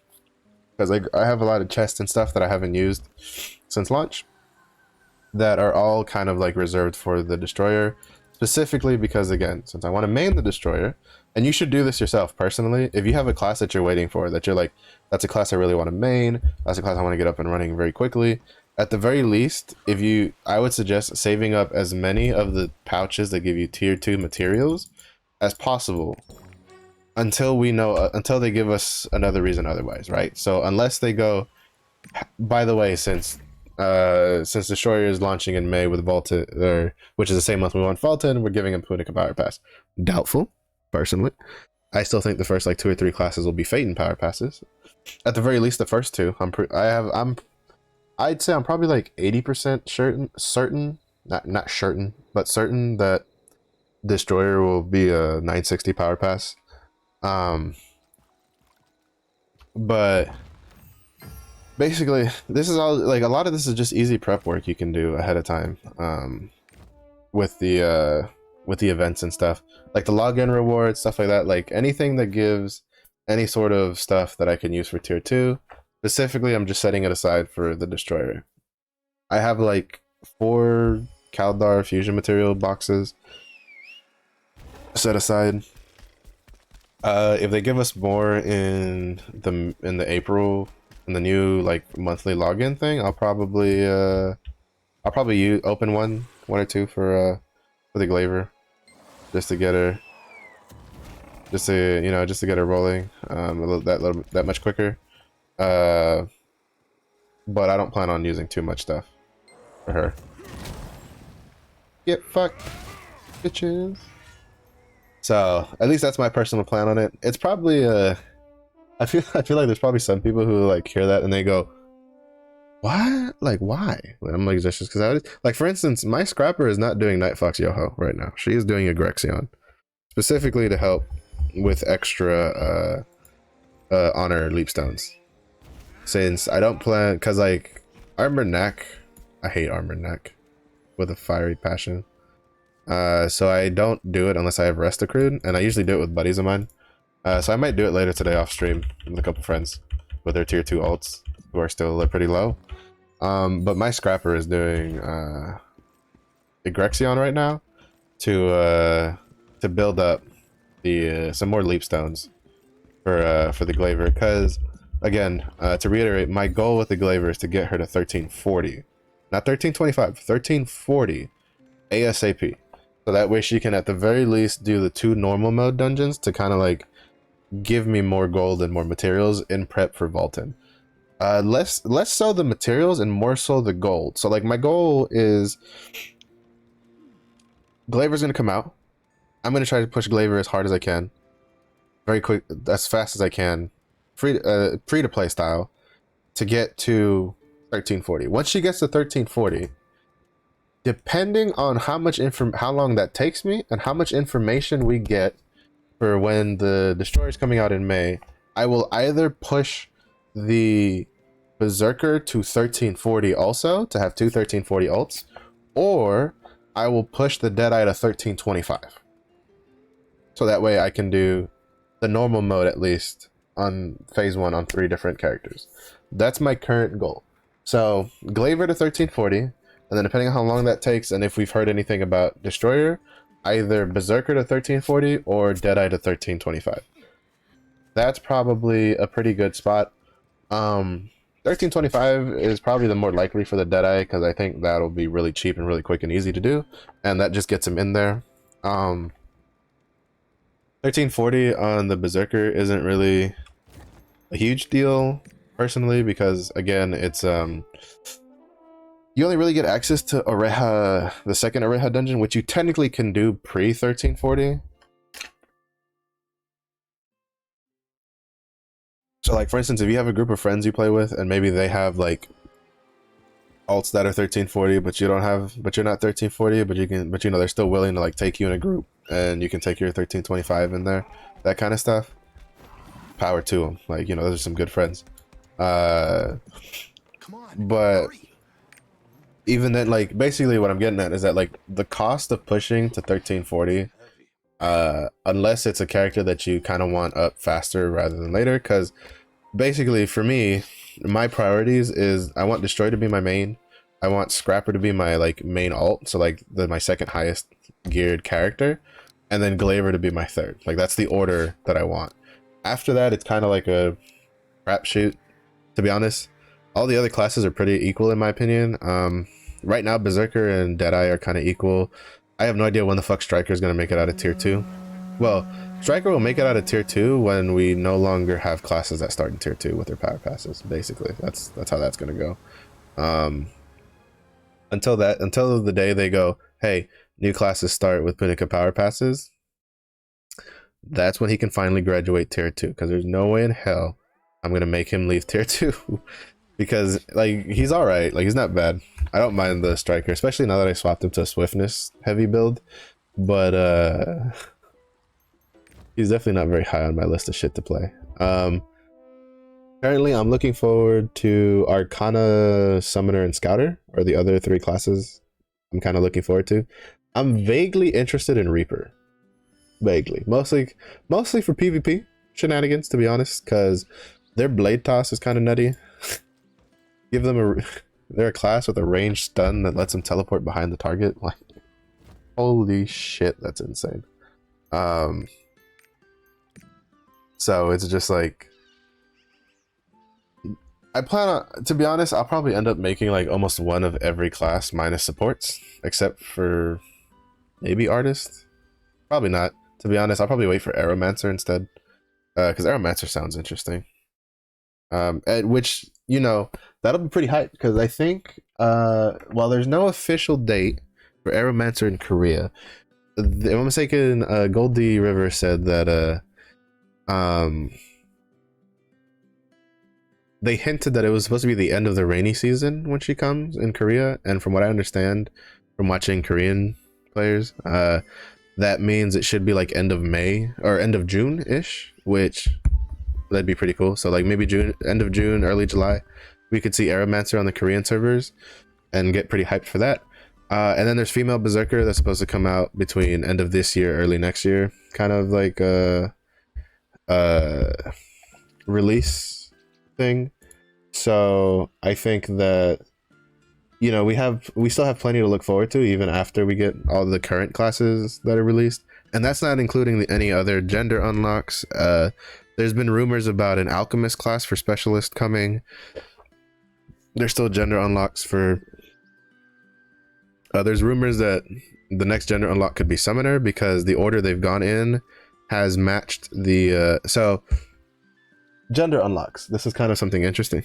Honestly, to me it's kind of ironic because it went like female, male, female, even though as far as I could tell, gender unlock was supposed to like even out the gender imbalance, and it kind of made it worse because there's only one male gender unlock while there's going to be 2 female gender unlocks. It's kind of, to me it's funny. Like, I don't really care, you know. I've kind of, over the years, I've kind of given less and less of a shit, especially as I play more Eastern MMOs and like I play more games where, you know, you play a character and not necessarily like you make your own character kind of thing.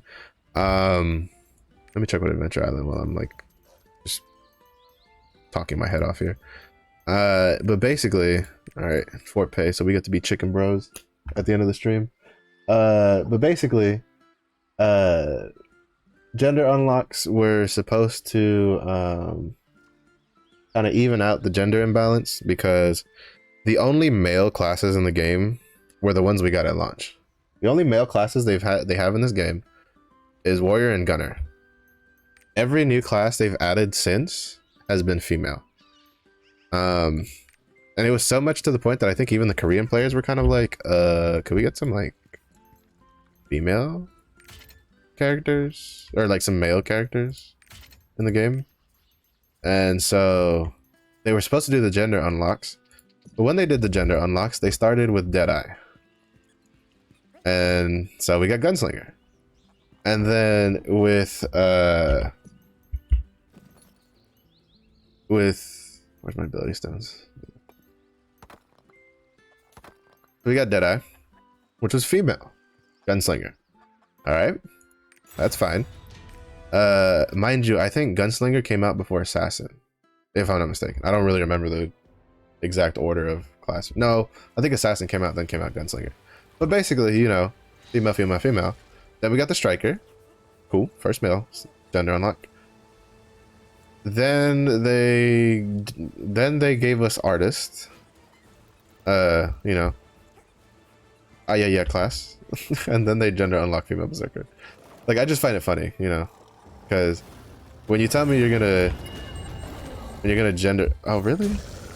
Grexia, that's rude. When you're gonna gender unlock in a game that's predominantly like female heavy, you would have thought they would have started with the male classes, but sorry, that's just a side tangent. I don't really care too much about it personally. All I was getting at was that I found it hilarious. I found it a little funny that that's what they were doing. That's how they ended up. But basically, the real thing that I was leading to is the gender unlocks so far have followed the order of the original poster boy classes that were like very heavily advertised before Lost Ark released. So the poster boy classes for the gunner was the Deadeye. The poster boy class for the female martial artist was the War Dancer. The poster boy class for the warrior was the Berserker. And then the poster boy class for the mage was Summoner. So far, 3 out of 4 gender unlocks have followed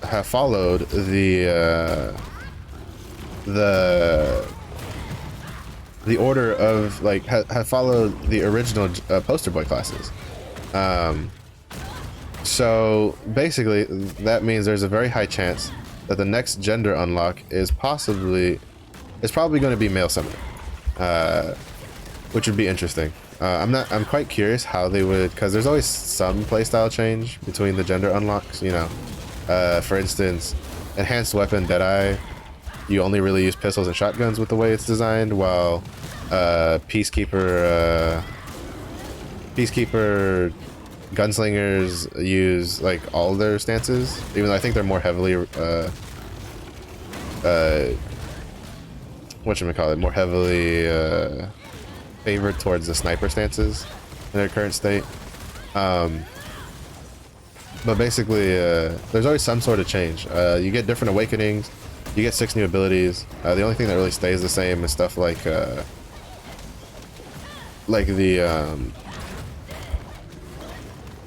identity. The identity gauge is the same, so female berserker we know for a fact will be will have, you know, the berserk mode identity, stuff like that.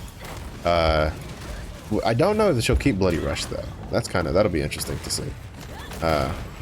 Because apparently the way their philosophy for gender unlocks is they kind of like change the 6 quote-unquote iconic abilities of a class, of like the original class, like unique to that class, and then they give the gender unlock 6 new abilities, and then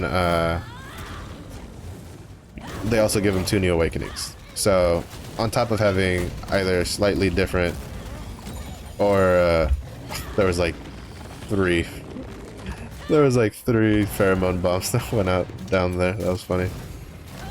That's cool to see. I love to see that that people actually do pheromone bombs. I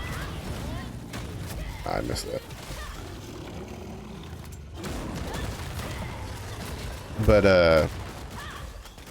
But it'll be interesting to see. I'm curious how like female berserker will play.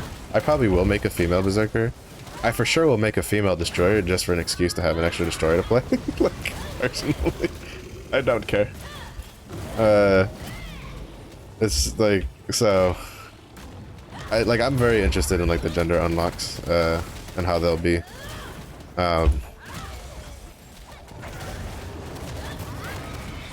So I'm curious how Summoner will change, because I don't know how much more variation you can do to Summoner. Like, it's still a class that summons things, you know? So it's kind of just is what it is. But it'll be interesting to see. They've done some pretty cool stuff. Like, personally, I made a striker instead of a war dancer, specifically because we had someone with a war dancer, and I was like, oh, I kind of want to do something different. So I did a striker. I kind of feel like I should have just gone with a war dancer, to be honest. Because I don't know. There's something about striker I don't like. Something on striker, the way it plays. Like, I play esoteric flurry. Maybe I play deathblow. It could be different. But I know I don't like usually deathblow styles of play. There's just something off about striker for me. Granted, I think it also was just how I was like gearing my striker. He was very crit heavy. He wasn't very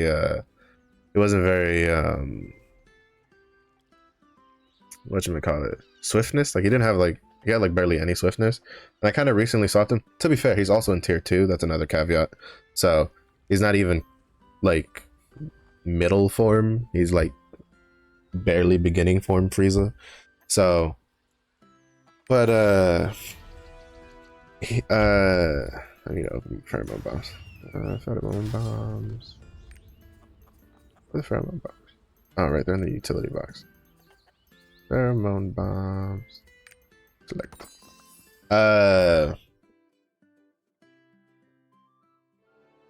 So I swapped him to a swiftness build recently, and he feels a lot more like fun to play. Like, he's definitely a lot more. He's definitely easier to play because you can run around and you get lower cooldowns. And to me, he's a lot more fun because he's just fast, right? You're just like zoom, zoom, zoom, zoom. You're just zooming all over the place, which is nice. It's very different because like pretty much all the classes I play don't really use any swiftness for the most part, or they use very minimal swiftness. So having a swiftness heavy class is interesting. It definitely changes up the playstyle of what I'm used to. So so I think that's kind of just been a little breath of fresh air, but I don't know if it's like, because like for instance Berserker, right? I changed it to supercharge. You know, he's doing the supercharger build for Berserker's technique. I'm enjoying it, but the question is, am I enjoying it because it's fun, or am I enjoying it simply because it's different, right? Like, because I did the old Berserker's technique build. I think it corrects it, making me lose my adrenaline stacks that I worked so hard to keep.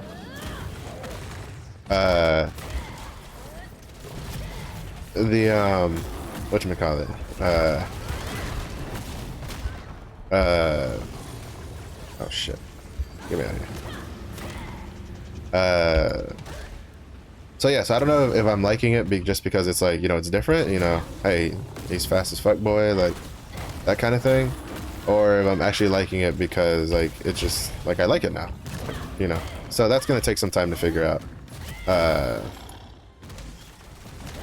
We'll only know with time. I'm definitely not gonna delete him though. He's not gonna get the Shadow Hunter treatment. My Shadow Hunter was in tier 1 and I was just like, I don't feel like, you know, gearing her up. Like, I just wasn't a big fan of it. So I kind of just deleted her to make space for Glaiver and Destroyer. So it's kind of like,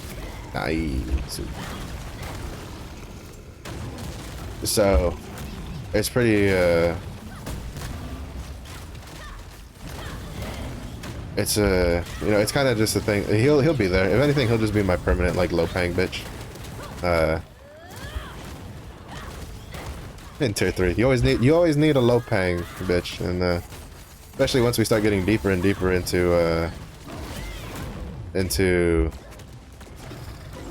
whatchamacallit, into tier 3, like into the higher stuff, because those silver costs, bro, they are not cheap.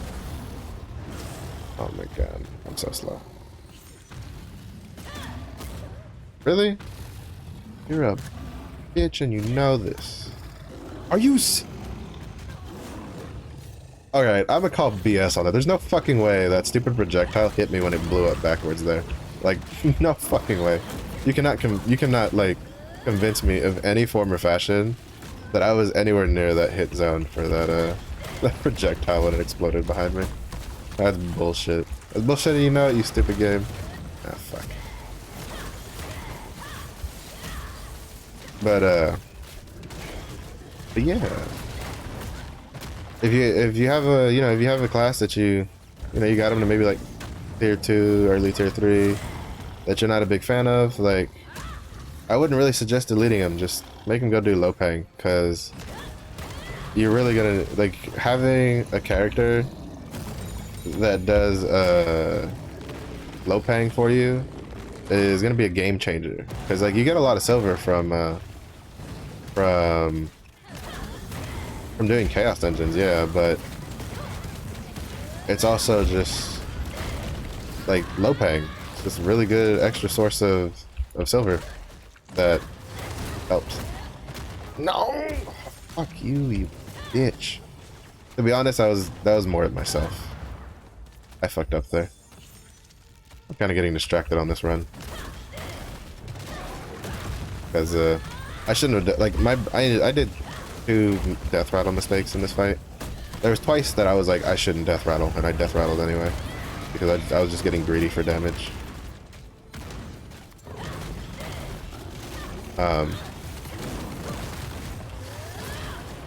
But yeah, so having a low paying ult, like even just one, is really nice. It helps kind of like smooth it out. Even mine now, because my striker's a low paying ult.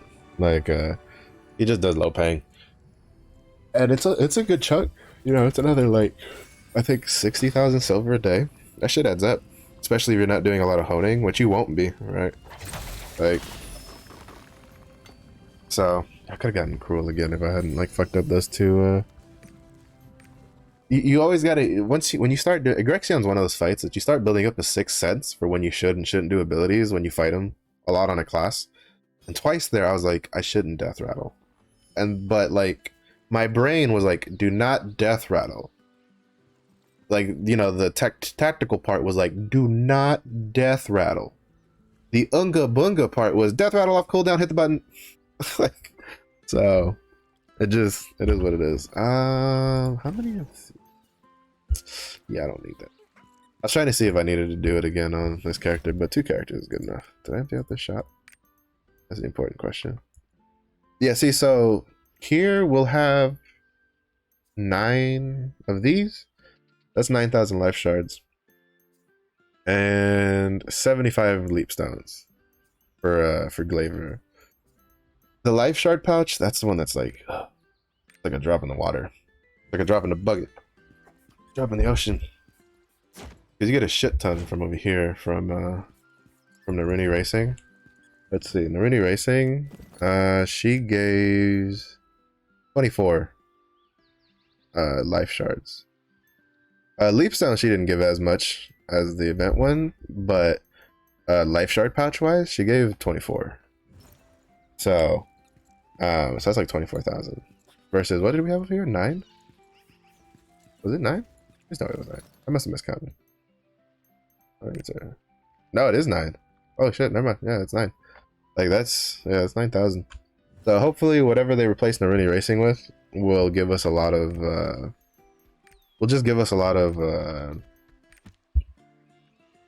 materials, a lot of life pouches, life shard pouches, because we'll need those. Yeah, we kind of got boned this week with weeklies.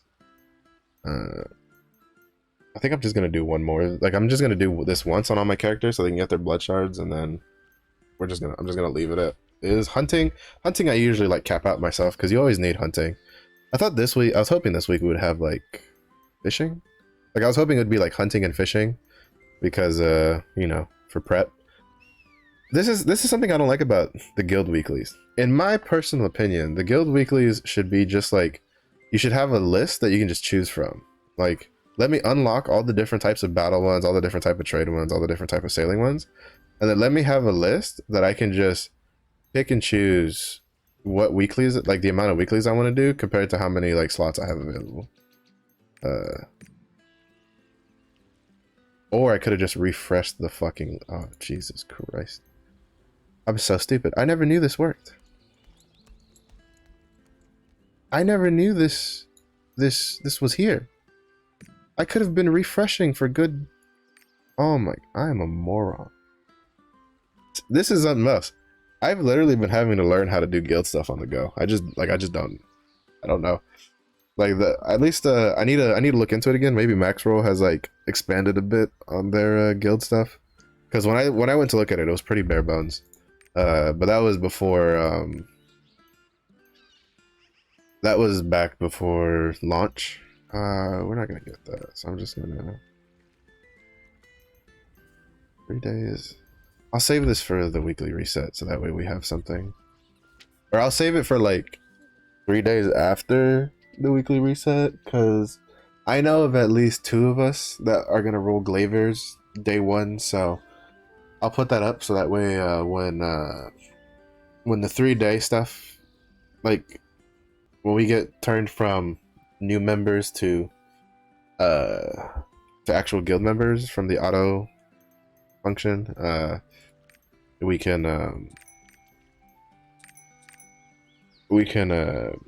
we'll have like a research to support on our Glaiver, so that way they can get some extra bloodstones real quick. I'm like min-maxing all sorts of stuff. That's the one nice thing about being guild leader also, that I can do that.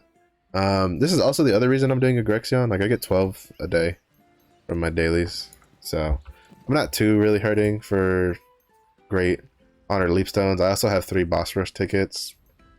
That's a bunch of great honor leapstones right there. So I'm not hurting. I'll probably like, and it's so little what you lose for just doing a couple days, because she hasn't been doing that for long. I only started doing it like yesterday on her, doing a Grexion instead of Night Fox Yoho. So it's not like she's not losing much of anything. She's just losing like, in total it'll be like 4 days of Guardian mats. So, which in the long run really isn't going to mean anything.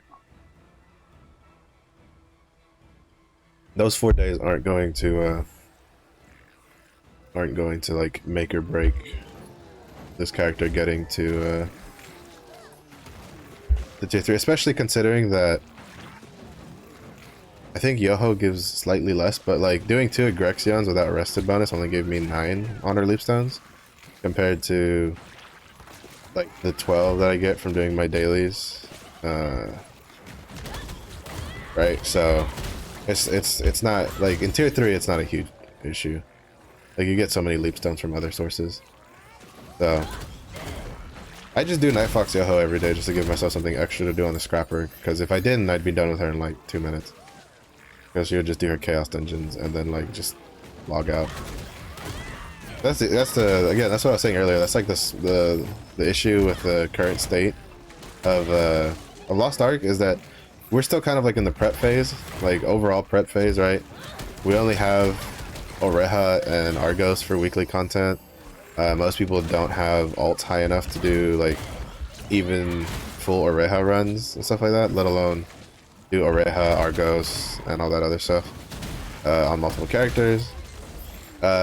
In the future, like even the most casual player will have like 2 or 3 characters that can do like at least like Viekas, Volton, Argos on a weekly basis, stuff like that. Which even then, like something that's interesting to note is at least like, for instance, Korea, you don't lose Argos as a gold income source until like 1490, which, if you don't know what that means, the current Legion raid in Korea is Belshazzar. Belshazzar is 1490 to do. So Argos will continue to provide us gold through 3 Legion raid commanders. So you're going to be doing a lot of Argos.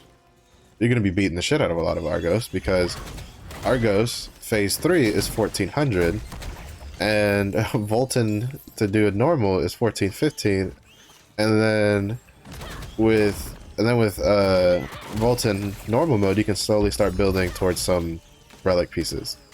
Again, I don't know how they'll do the relic armor because, like I said, in other regions, you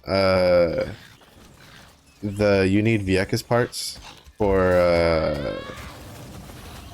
Are you, bitch? I even fucking waited that time. I fucking knew it too. When she didn't do the charge off the bat, I'm like, she's gonna fucking do it when I do my goddamn awakening. I hate this stupid fucking bug, dude. She always fucking does it every single fucking time. Like at this point, I should just learn my lesson and just not touch her until she does her until she does the charge. Cause like every time I've tried to do the charge thereafter, like every time I try to awaken her before she charges, she just charges while I'm like mid jump. So it's like it's I just haven't learned my lesson from all that other stuff. So stupid bug. That tells me that was a waste of 250 silver. That's also why you low pang, right? So you can do those 250 silver wastes. But yeah, so like, you know, eventually we'll get to like, even the most casual player will get to a state where multiple times, you know, they'll have multiple characters that they can do Vaulted normal mode, Viekas normal mode, Argos phase 1 through 3. In our region, we might even have even more stuff to do for longer because in the other regions, Oreja is 1455, if I'm mistaken, is the gear score for the item level to do that. So ours is 1370.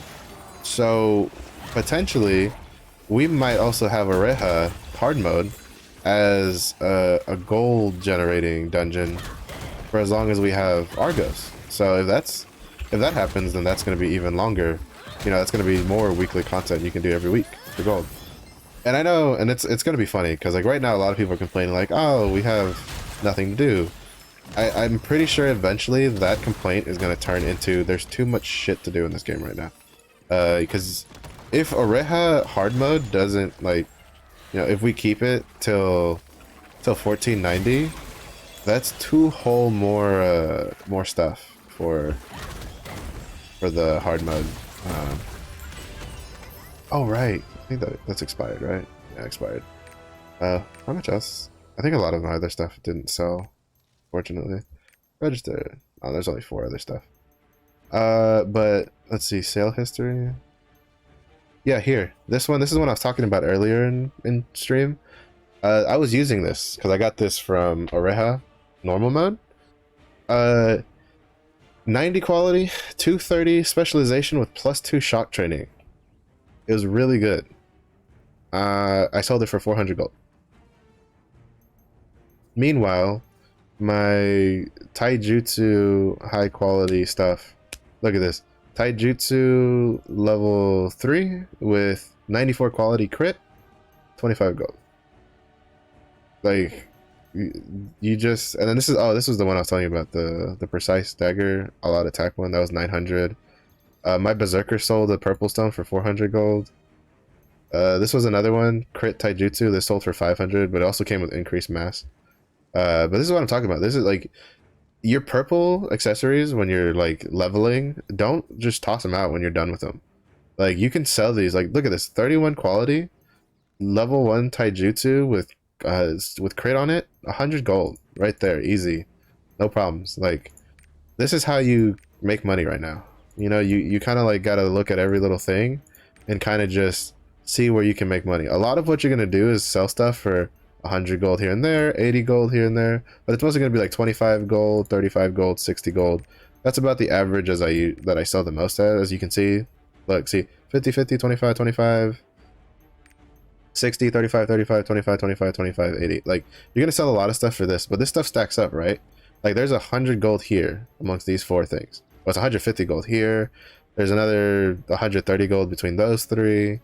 Here we have 150 gold between these four. Like, and this stacks up. So just keep checking every, like, I know it could get a little monotonous, but if you want to, if you're low on gold and you want to keep making more gold, which you're gonna need a lot of gold. I spent like probably close to 10k gold to get from 1370 to 1385. You're gonna get, and I dropped down to like 47,000 gold, and I'm back up to 55,000 with all these sells. You know, like, these are sales that I wouldn't have normally done, right? Like, if I saw Precise Dagger all out attack and I'm playing a shock training scrapper or just scrapper in general, or I'm just playing a martial artist class, you know, for your builds you don't use Precise Dagger and you don't use all out attack. Simple as that. So the average person looks at that, goes, that stone is worthless, I'm going to just dismantle it. No, just go on the auction house, go see how much it goes for. Like, this is where a lot of like game knowledge comes into effect. This is why I'll always say to like go see what other classes build, even if you don't want to play that class, because having a general knowledge can help you make some really good gold. You can look out and get some really good stuff, like Precise Dagger all out attack. For a sorceress that's aiming for 3/3 on for Bolton, like, that stone is exactly what they need, right? Because they want that level 3 Precise Dagger with that level 3 all out attack with that level 3 like igniter sword or reflux. I think both use Precise Dagger. You know, like, there's sorcerers that want that. I had a stone that had, I think it was like Master's Tenacity Cursed Doll or something. Purple stone. I sold that for 400 gold. I probably could have gotten a little bit more out of it, but I also was like, it's an ability stone, you know. You also have to be a little bit conscientious, I guess. I guess I shouldn't say that when I sold the stone that probably its actual worth in other regions is probably like 100 or 200 gold for like 4 times the price, but you know, I feel like I could have gotten a little bit more, but I got 400 out of it. Well, a little less than that because there's also the tax, but still, you know what I mean. It's like it's good money. Knowing what other engravings, other playstyles use for like other classes, different engravings. Like, for instance, I play Berserker's technique on my Berserker. He doesn't share engravings with Mayhem. Like, they run different engravings. They don't run the same stuff for the most part. You know, he's not running Master's Tenacity, stuff like that. Like, you know, they share a good chunk of them, right? Because they both run like Keen Blunt Weapon and stuff like that. But for the most part, they don't. There's still a good number that they don't share.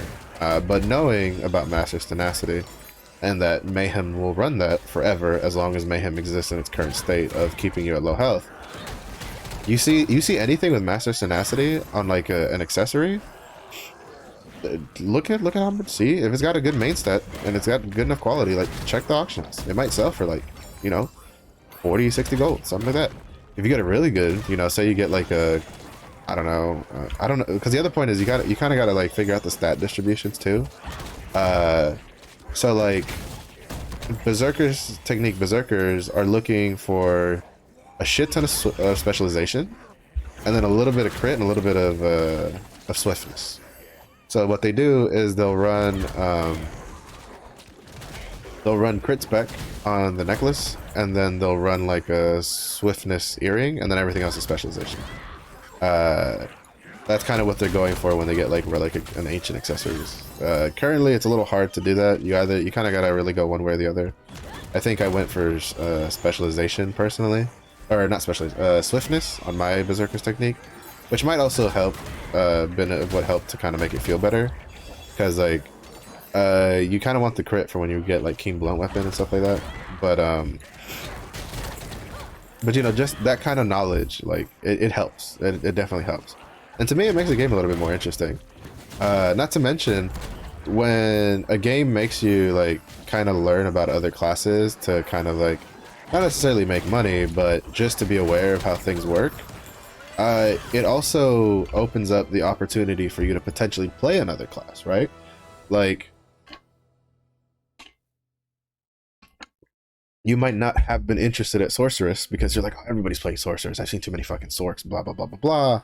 And then like you go through and you look at sorks because you're trying to, you know, learn what classes use what so that you can like sell to make money. And then maybe in the process you're like, you know what, this doesn't sound too bad. Maybe I want to try this. Maybe I want to try out a sorceress, stuff like that. You know, it could open your doors to try out new things and give you more stuff to play with. I got excited because I saw Precise Dagger, but then they're supercharged. I don't think there's anything that runs Precise and Supercharge.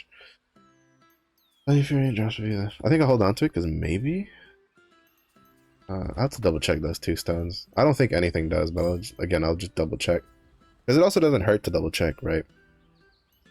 Nothing good there. Nothing good there. What's in here? Nothing good on either of those. On that. Oh, damn it. That's not something they use. Because this is where I say like knowing what other builds use come in handy. Because Iron Cannon Blow, I know for a fact they don't use that Create Shock. They use this. They use Wide Hit.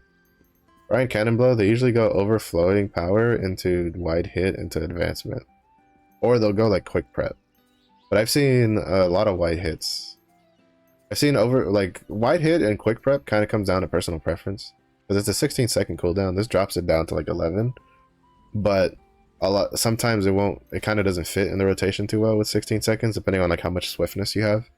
So people will run like Wide Hit just to make it easier to land the blows, because this actually makes it kind of hard, because on smaller bosses you'll miss. You'll go off to the side because it won't catch the model very well to keep you in place. But you also can't not use this one, because this just gives you outgoing damage and then immunity to like basically super armor, like push super armor. Well, this gives you 150% damage to bosses. Like, you're gonna run the advancement one. So, all right, let's see. Anything good in the purples? Supercharge. You know, I might just keep that supercharge for. Like, I think I might just keep the supercharge stones just to give to my destroyer when he comes out. That'll help speed things up. Too bad it's spec expert. If this was like spec crit, I'd probably try selling that. There might be a berserker's technique, berserker dumb enough to take it. Is anything good in the armors? Bunch of level 1s. Blindside, no. No, they don't use that. Wait, do they? Hold on. Is that? Yeah, no. Blindside is. Oh no, yeah. Wait, no. Actually, yeah, it is. Holy shit! Never mind. Blindside's what I use. Why do I have a level 3 blindside? What the fuck do I have blindside on? Death Rattle, Death Rattle, Death Rattle, Supernova, Supernova, Supernova. I have. What? Okay. All right. Actually, I think I've had this forever because I haven't had anything to replace it with yet.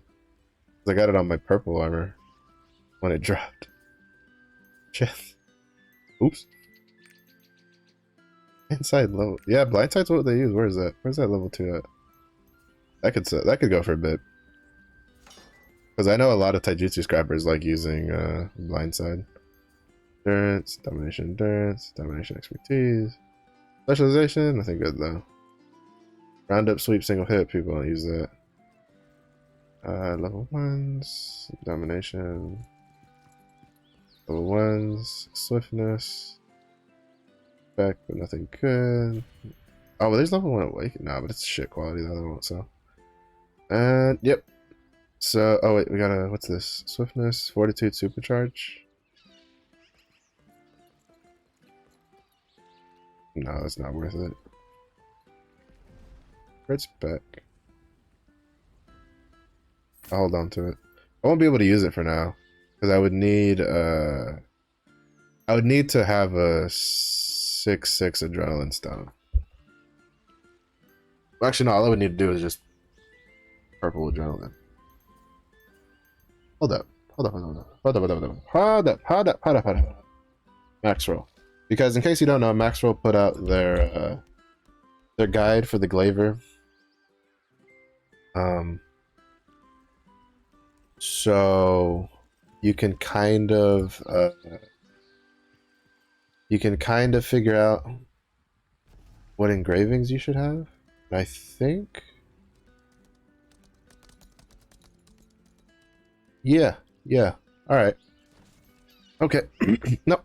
We're good.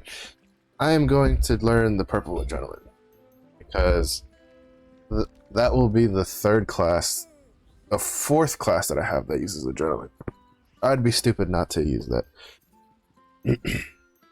Because, so in case you're curious, the three classes, I play four classes right now. I have a Scrapper, a Berserker, a Deadeye, and a Striker. Out of those four classes, Berserker is literally the only class that doesn't use adrenaline. When I have my first six classes done,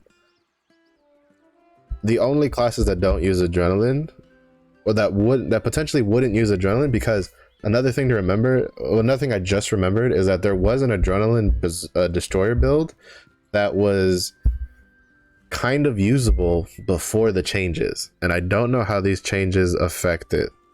But basically, potentially 5 out of the 6 classes I play could be using adrenaline, so not investing in adrenaline purple books could be a mistake. Because it's a solid engraving. Well, actually, for a destroyer, it wouldn't matter. That'd be one of the last engravings I get on him. He's definitely going to go supercharge. The question is, do I have enough purple books for both supercharge and adrenaline? I should, actually, now that I think about it. I should have enough. Purple books.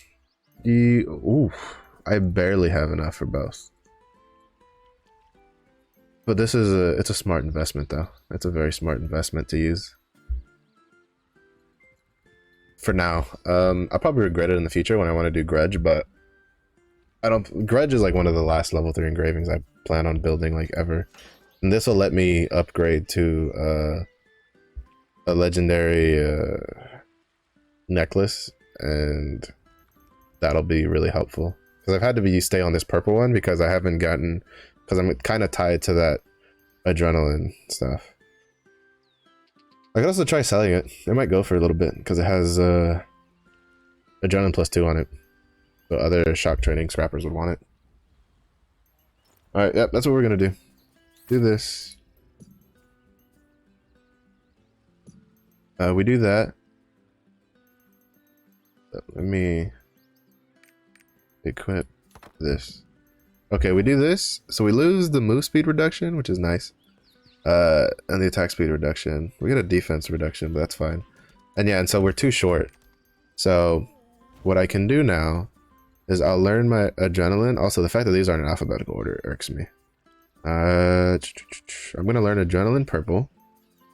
And then this way, all my classes that use adrenaline, which will be 3 starting on Thursday, because Glaiver, we'll do that in a second, actually. We'll look at the... I'll pull up the max roll guide here in a bit, and we can kind of all look at it to see... so that way, in case you want to, like, do your own thing, you can. Do that. Put you back down there. Put you over here, because I forgot to lock you.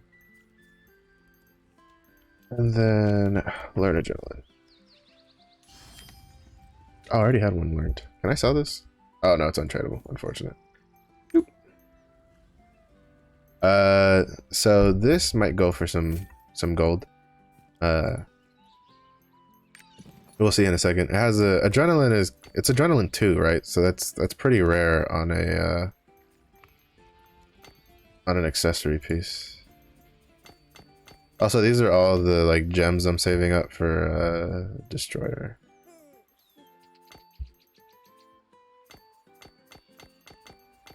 And mostly it's because I have most of the gems done for Scrapper, and Glaiver can get her own gems because she's gonna be an alt. I could use a couple cooldown ones.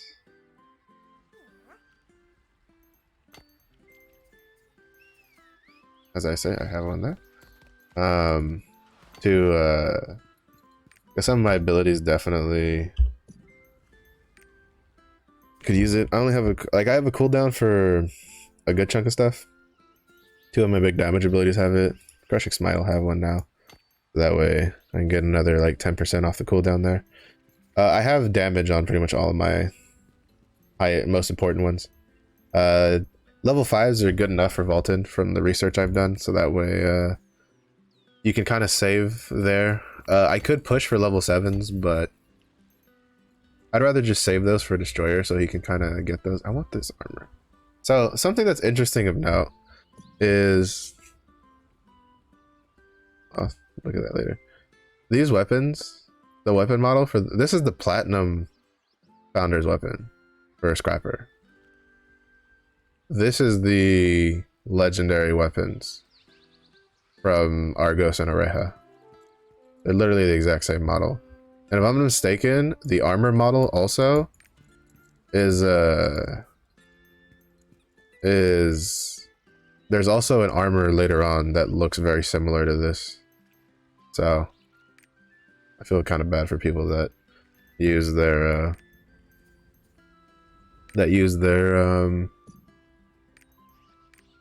Platinum Founders pack on Scrapper, because you could have just... I mean, I guess, like, you know, later on, maybe you could use it as a skin, but I know I would feel kind of annoyed, irked, if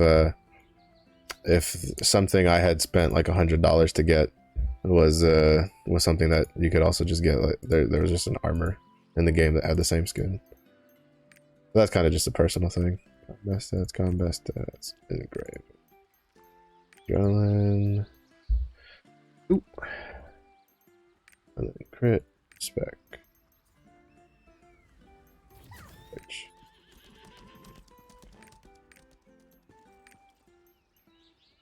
So mine's really good quality. It's 88, so I can ignore all of these small ones. We're gonna go towards, like, here we go. This is the first one. 70. He's trying to sell it for 777, so I could probably sell mine for like 800 gold, or put it up for 800 gold. Yeah.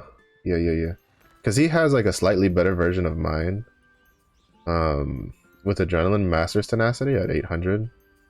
I'm not sure why he thinks that +2 with Master's Tenacity would work, because as far as I know, you don't run Adrenaline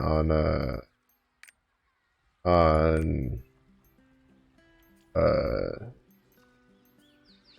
Berserkers, on Mayhem Berserkers. I'm at 88. He has his up for like 1400. Is mine like... Mine's not spec heavy though. Mine's leaning towards crit. I think I might put it up for like... I'd say like 900 gold. Since mine's a little bit more 50-50 split on the necklace. Yeah. I think I'll put it up for like... Yeah, like... Oh, right. It's in a preset. 1 second. Please hold. Okay. Where is my necklace? There. Okay. In case you're curious what that's for, that's just for PvP. For PvP, you can kind of you can go back and find like old gear that you like the way it looked due to the lack of skins currently in our version, and kind of put together a look that you like for PvP to look a little different. And that's what I do. All right, so I want to put it at 900 gold. That's what I want. Because that's what... This all over again. Actually, I don't even know why I closed this. I could have done it without closing this. And this is kind of how you do it, right? You gotta look for what what people are selling stuff for and kind of like just hang off of it. Adrenaline. And well, you can only get 2 on purple anyway. And then just kind of like go off of that, because some of these people I think are like selling it a little too cheaply for 2. But then again, they have really low quality, which is going to be kind of hard to justify purchasing. So I think, let's see, because they don't have as good quality as I have, right? But I think 1400 is way too much. Like, I don't think anybody will buy it. I'm going to go for like 900. You know what? I'll put it for like 1,000, and then I'll put it for like 800 bid. So that way, well, 850 bid. Because it's really good quality. It's 888, like it's blue quality, which is pretty high up there. And then it still has the level 2s, and my direct competitor is gonna be like I'm gonna have it like 400 gold cheaper than them, mostly because I think this is fair for a purple accessory. Like that's high quality. The two stats you want with a really good +2 on a battle engraving that like a class would use for that, I think that's a fair price. I think 1400 is a little too much. If it sells for 850, I'm also perfectly content with that. I don't care. Now I don't know what uses.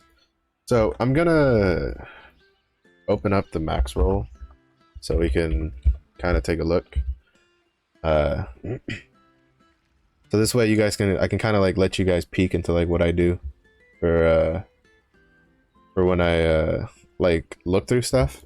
So as you can see, Glaiver, they added their Glaiver. Ooh, I think this like little border thing is also new. I think it used to just be like a line. That looks kind of nice.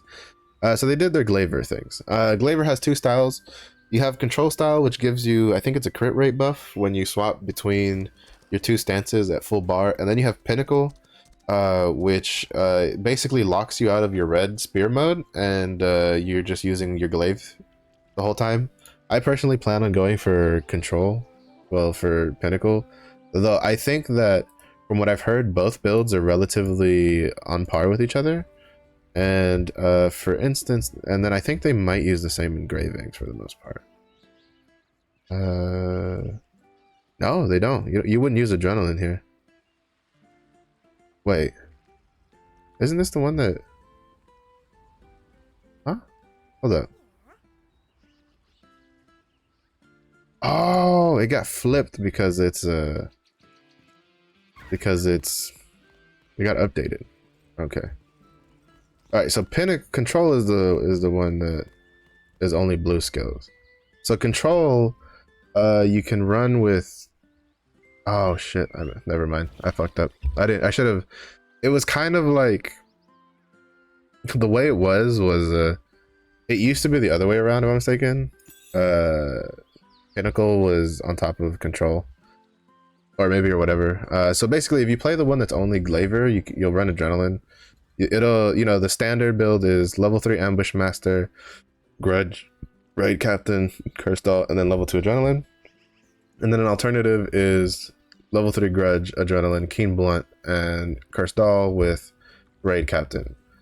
The Pinnacle version with the Pinnacle Glaiver, because the way the Pinnacle one works is every time you swap, you get a shit ton of crit.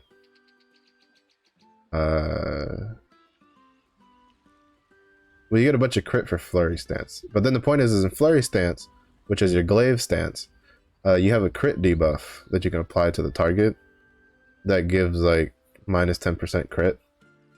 And then a lot of times what you do is you'll get your gauge, you'll swap to flurry stance, and then you do some flurry stance shit, you crit, you give it the crit debuff, and then you swap back to the red stance with the full buff to then get the 20% damage increase and the 50% crit damage, and you and then you like go back. Also, I think those are all of my my like expired things going off there. So this build doesn't run adrenaline, so I think I might run adrenaline for the first part. But But it also has some build diversity, because as you can see, there's a build that, so like for instance, you have increased mass, where is an option for 5 blue and 2 red skill builds. There aren't many engravings that provide general increase without having other caveats. Unfortunately, it stacks additively with Cursed Doll. So those go together. So those don't play nice together, but let's see, where's the engravings at? Alright, so this is what, like, you have 2 different builds you can go for, apparently. You have 5 blue and 2 red. This is like where you're focusing your skill points on, which goes 5 and 2 goes, both of them use like level 3 pretty much everything the same up until the very last one.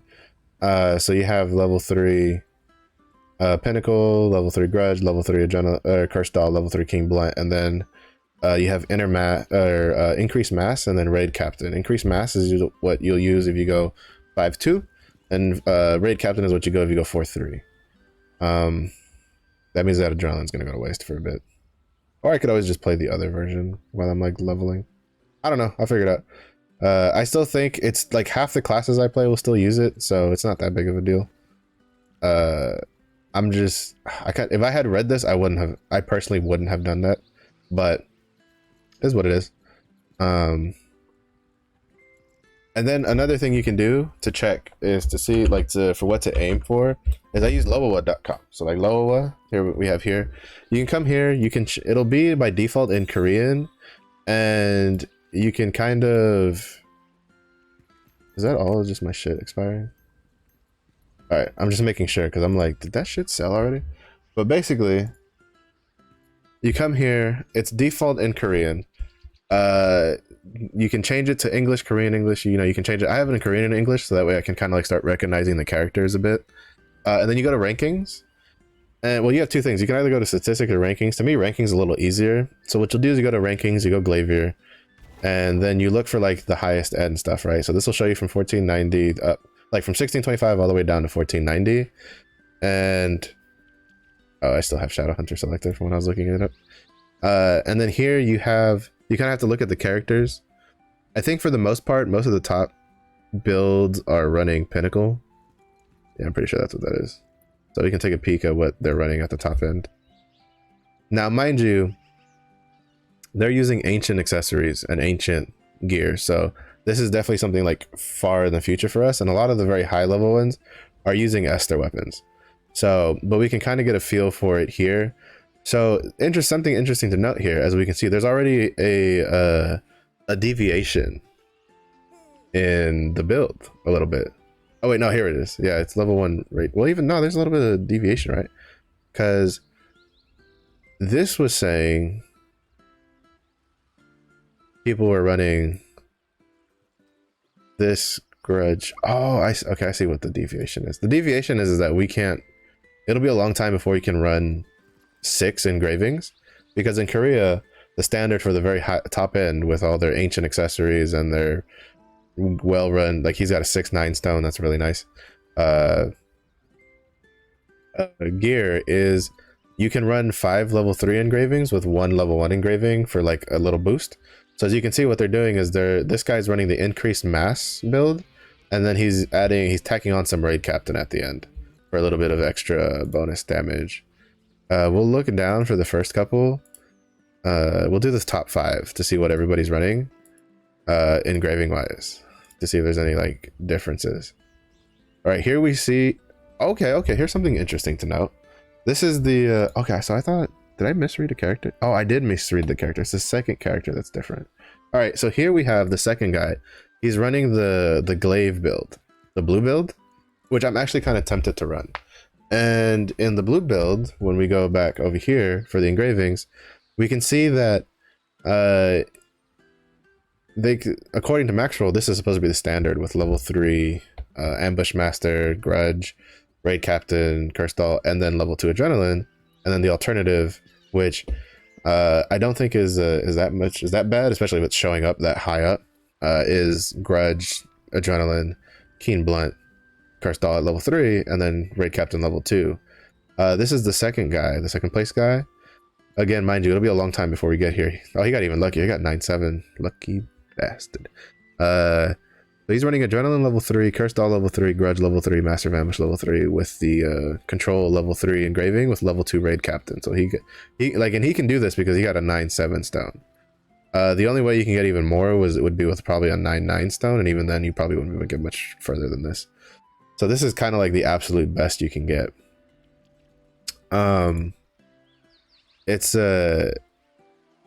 It's pretty interesting because again, we kind of have to like also kind of reel it back. So like I can show you how to like kind of get a more realistic view on what you could be aiming for a bit, because you can use the sliders, and I'll show you that in the future, like in a second after we're done looking at this. So this is the control build. What do we have here? This is the pinnacle build. All right, this guy's running. Now I start seeing this a lot, especially like every once in a while, because this is Ether Predator, if I'm not mistaken. And Ether Predator is very good for like very long fights, which like for instance, Kakul Seidon, his hell mode currently phase 4, I think the fastest possible time to clear it so far to date is 18 minutes, and Ether Predator would be pretty good in that state because it gives you defense and attack power. But you know, he's got a little bit of attack on top, but he's running the increased mass. So it seems that the 5/2 build is kind of like the more popular build in Korea at higher ends, because we've seen a lot of increased mass, and at least according to Maxroll, because that is the other caveat. If you can read Korean, definitely dive into Inven and try to see if you can like dig out some juicy nuggets of information to kind of see what tech people are talking about. But running increased mass here. Let's see next. I think this is disrespect. Is what this is. But you can see the same thing. Increased mass. It seems like most people in Korea at the top end are running increased mass with the pinnacle. Now this is kind of interesting because this guy is running. He's got Cursed Doll, Grudge, Keen, Blunt Weapon, and then increased mass with Adrenaline, which is kind of interesting. Now that makes me wonder, where's his stats at? He had 18. Yeah, 1833 specialization. And he went spec swift. What did the other guys run?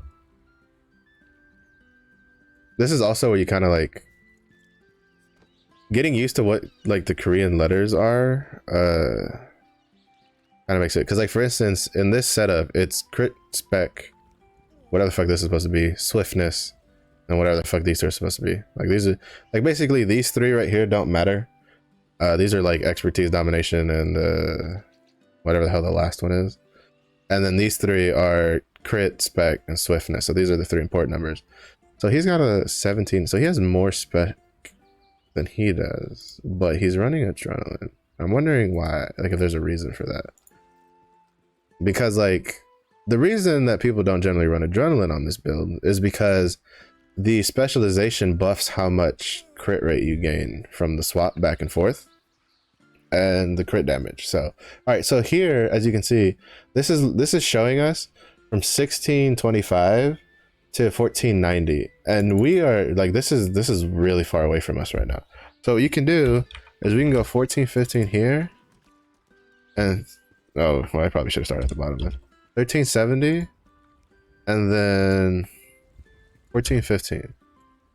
No, not 149, like 1415. Right. And we can apply. And we can see, as we can see, it doesn't show us anything because nobody's down this far because they get past this. So, I guess 1445. Maybe we can find. All right, 1445. We can get some stuff here. Let's see what you're running. He's running level 2 of something. It's going to be kind of hard because you have to remember in Korea, they're most people's alts are like well past us. That's a weird build. That's a very weird build. All right, so this might be a little harder to get like a feel for. It works on some of the other classes. I think like when I was looking for Berserker from like 1445, it wasn't that bad. There were some pretty good ones going. A Master of Ambush, Grudge, Raid Captain. He's running Spirit Absorption just to help. Then Pinnacle. Yeah, it's probably just to help because he's probably... Oh, he went Crit Swift. Or Crit Spec. That's an interesting... I don't know why you would do that. I don't know if you could do that, to be honest, because like raid captain, you need a lot of movement speed. But basically, this is how you can kind of like work with this.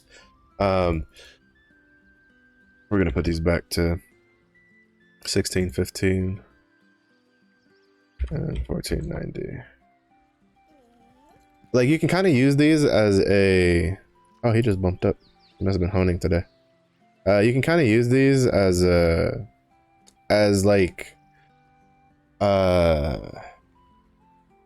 what's the word I'm looking for? Kind of like a guide, like a path, right, to the to getting up there. Because again, it's pretty hard right now to get. It's pretty easy to get 3 level 3 engravings, but you definitely have to like get either pretty lucky or like be willing to drop gold to get 4 level 3 engravings currently, and 5 just isn't really possible without relic engravings, from what I understand.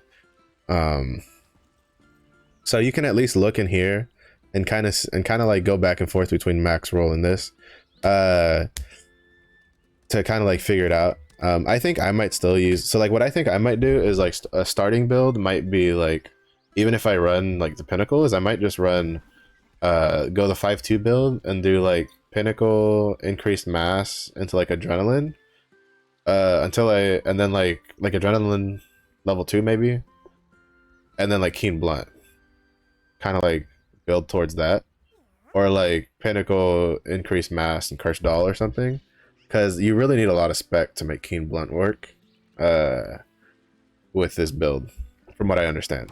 But yeah, this is stuff you can look into and kind of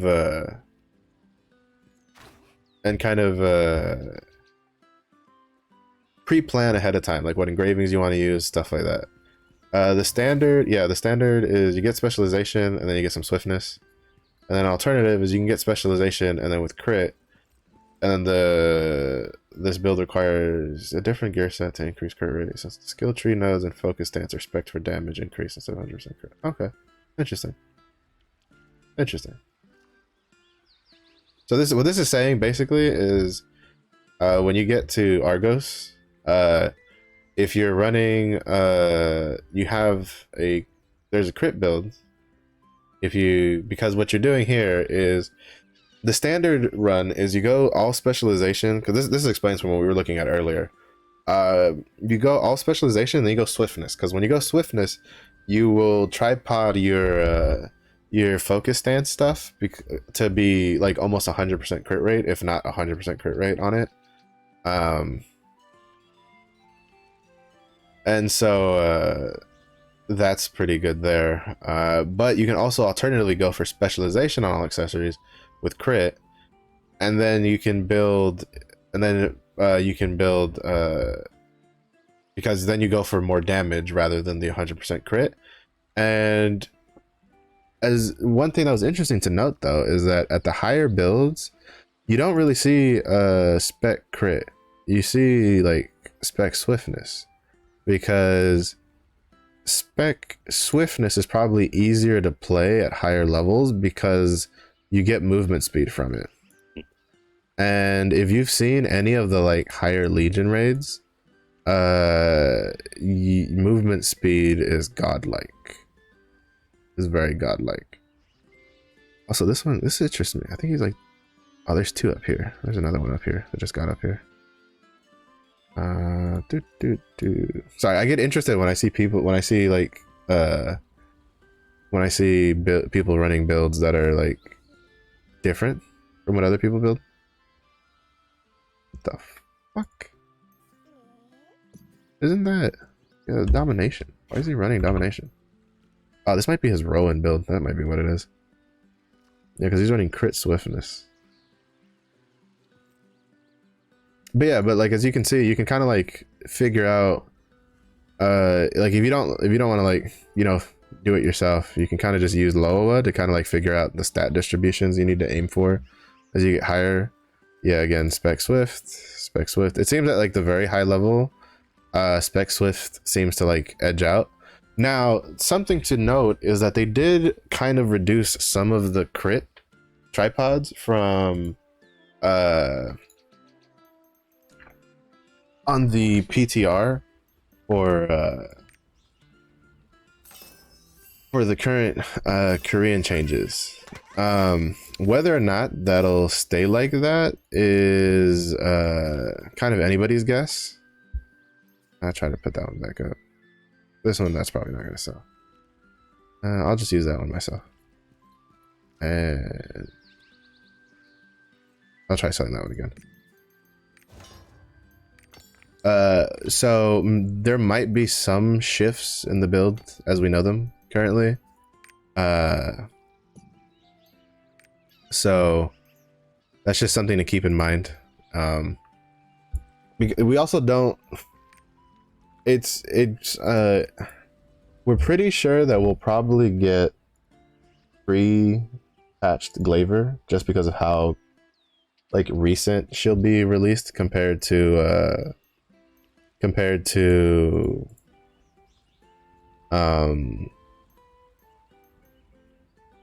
the patch when the patch dropped. Even though she didn't have a whole lot of changes on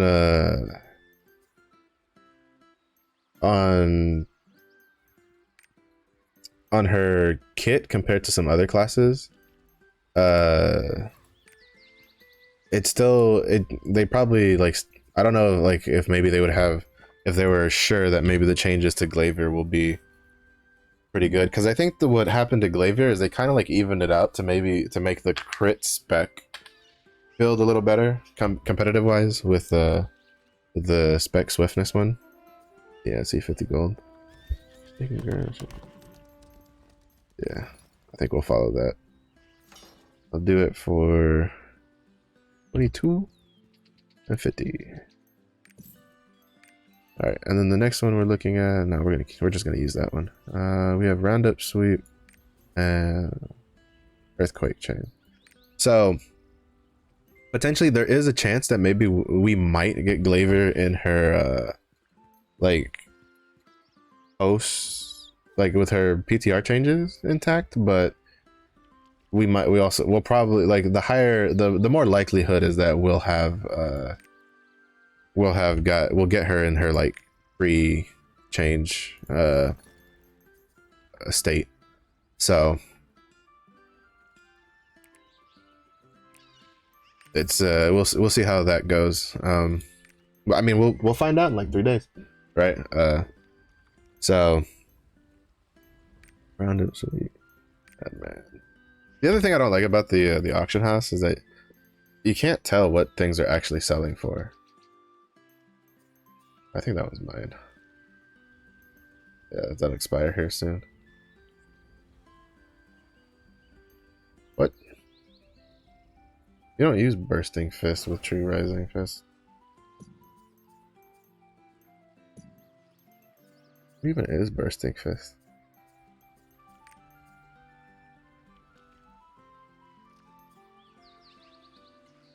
Yeah, you don't use this.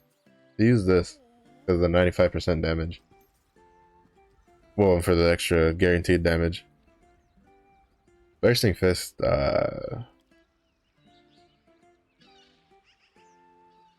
yeah, no, you don't use this. Because the way crit damage works, it's not that good.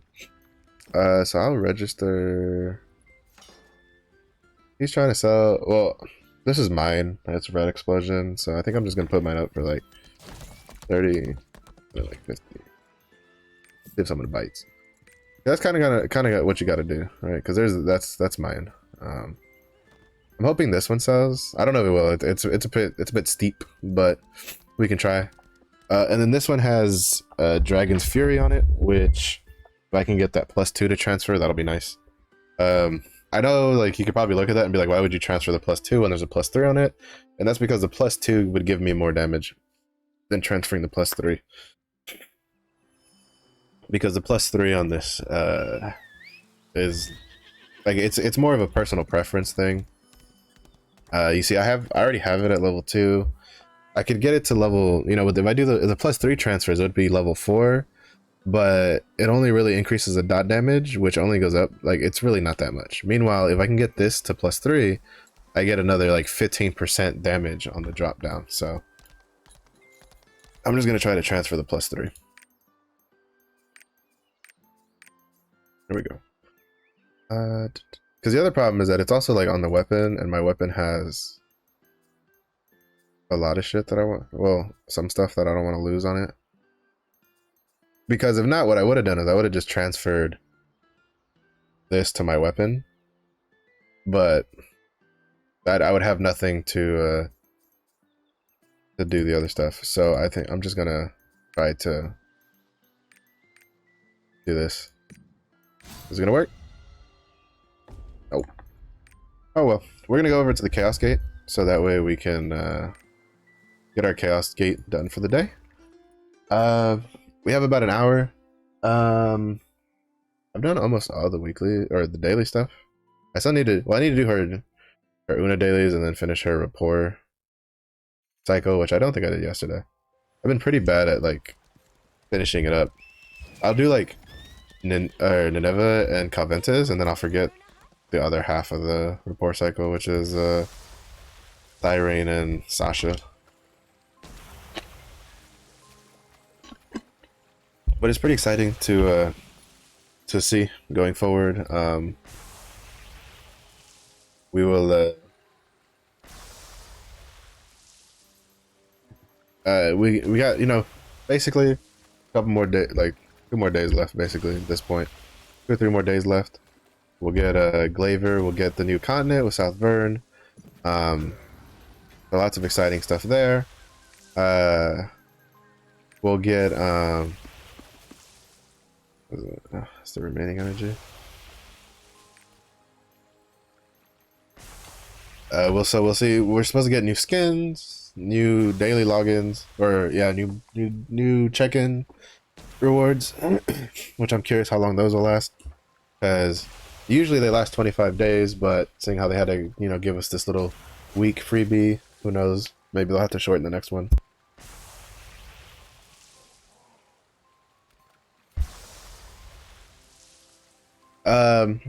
I will state that my plan for the Glaivier on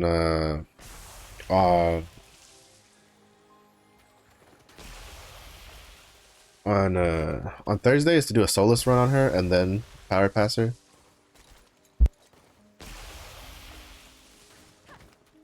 That's the goal. I feel like a lot of people are just gonna power pass her straight out, which is perfectly fine. I will not. I want that Solus card to just like combat the RNG from the card packs a bit, because like I think I only need like 7 more Solus cards to be done with him. Yeah, we need 7 more Solus cards, and then we're basically done with him. 2 more lets me awaken him to 4, and then after that I just need the 5 more to awaken him the last time. And then all I'll need is the King Thyrane card from King Thyrane's report, and then Carmine and Delay and Armin, and I'm done with the set. But until then, I'll be running max HP with damage minus 5% from boss monsters. I don't know what my Jedi is running. I forgot to check what his is. I need to go through and like check what everybody's like card sets are. Because I was running what was it?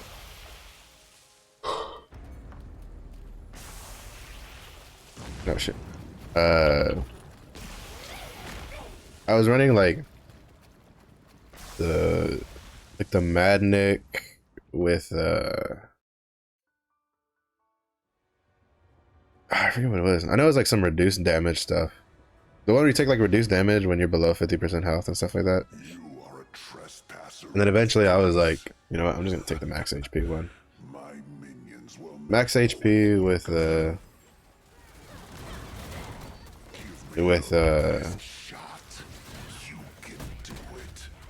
whatchamacallit, max HP with the reduced boss damage.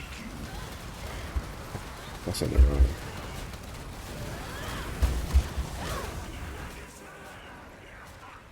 This is basically all the damage I'm going to deal to him because I am in the wrong build.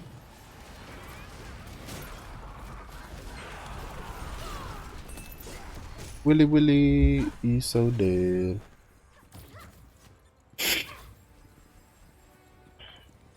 At least we can change like while we're in here. 'Cause that's always thing. That's the thing that sucks about like Guardian raids, right? Once you leave if you don't realize that you're in the wrong build before you leave that first workshop, you're kind of just like, you're kind of just fucked.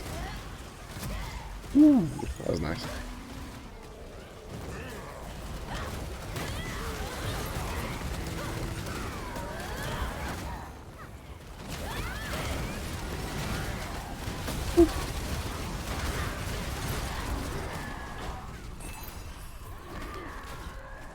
Admo's card. What is Admo? Someone I don't have in my deck. I am curious if they'll stick to this one class a month thing though. Because we know that was their original plans before with the roadmap, at least for the April and May. We knew that they were going to release one new month each, or one new class each. That leak, which a lot of people are like, oh, that leak was fake. No, it's basically been confirmed that while it shouldn't have released, that leak was originally the time, like what they wanted to do, which was they wanted to release Destroyer in April and then Arcana in May. I think a lot of people, you know, kind of like flipped shit because they wanted Glaiver and stuff like that. They also flipped shit because they're like, one class a month is like way too slow, which to be honest, I'm inclined to agree. With like, especially seeing how, again, if we had launched with all the classes, I'd be like, it's kind of whatever. Right? Like the pacing of like that they want to do for the game, for the raid stuff, it kind of just is what it is. If all the classes had launched, but the fact that we're missing classes, and then they want to like put us on like an expedited schedule, 6 months is way too short, or way too long for new classes to come out, because it takes a long time to get the relic sets rolling on the characters, that doing 6 months to get the classes they have released now, like this isn't even including like future classes, which even in the future classes one isn't a big deal, but like the classes already out, like having to wait so long for those, and potentially having like 2 or 3 of like the Legion commanders out already before your class even enters, like, ow, fucking stitches over there. You fucking hurt, dude.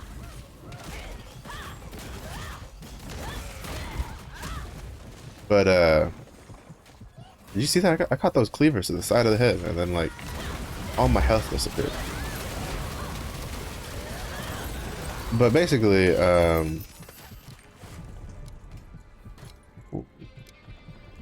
nice. I did get the last kill on that. Good fuck. But basically, if I wasn't like, if you put yourself in other people's shoes, right? Like, so for instance, again, I'm waiting for Destroyer. If I had to wait like 6 months to get Destroyer, while seeing Volton come out, Viekas come out, and like cool Sadon come out potentially, and I'm here playing their normal modes and their hard modes on classes that I may enjoy but aren't the ones that I want to be like building right now, while I'm still waiting for the one class I do want, I could like, I would be very annoyed personally. Like I'd be like, man, I really just want to build my characters, build the characters I want to play, and have them ready to go. So I do feel that while Volton kind of needs to release sooner rather than later just to give us something extra to work towards, I think classes really need to take that priority, that front row priority to be released, because it's just like people just aren't going to be happy if they're going to be raiding these raids and working towards these relic sets that take a while to get to, only to have to do it all over again on a main that they actually care for, because like the mats aren't roster bound, right? So at least as far as I know, they aren't roster bound, so you have to like refarm those mats on every character. So it's just like the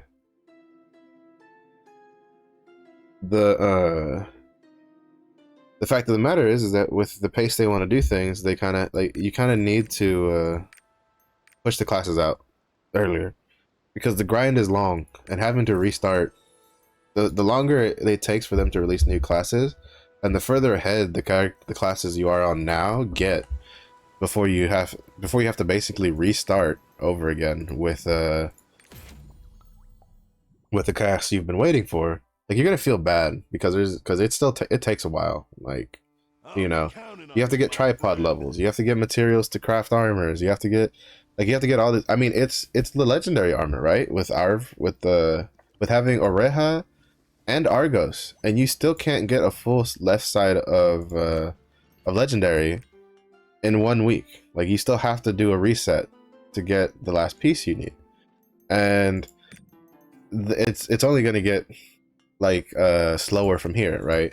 So like the relic stuff, it takes a while to get enough materials to make even just like one piece, stuff like that, especially like if you're stuck in normal mode for a while. So because 1415 to 1445 is not easy. It's not easy at all. So, you know, I really think they kind of like, that's where I feel like they missed the mark the most, is they kind of like misaimed what they thought would really like keep people in. And it's just like they you know, hopefully they learned now. They did say they were going to increase the cadence of which classes are released. Sweet. So I imagine that maybe some classes will release like double. Maybe we'll get 2 in 1 month, right? Like, I could see Arcana and Summoner coming together just because they're both mage classes, right? I could see that happening. Potentially.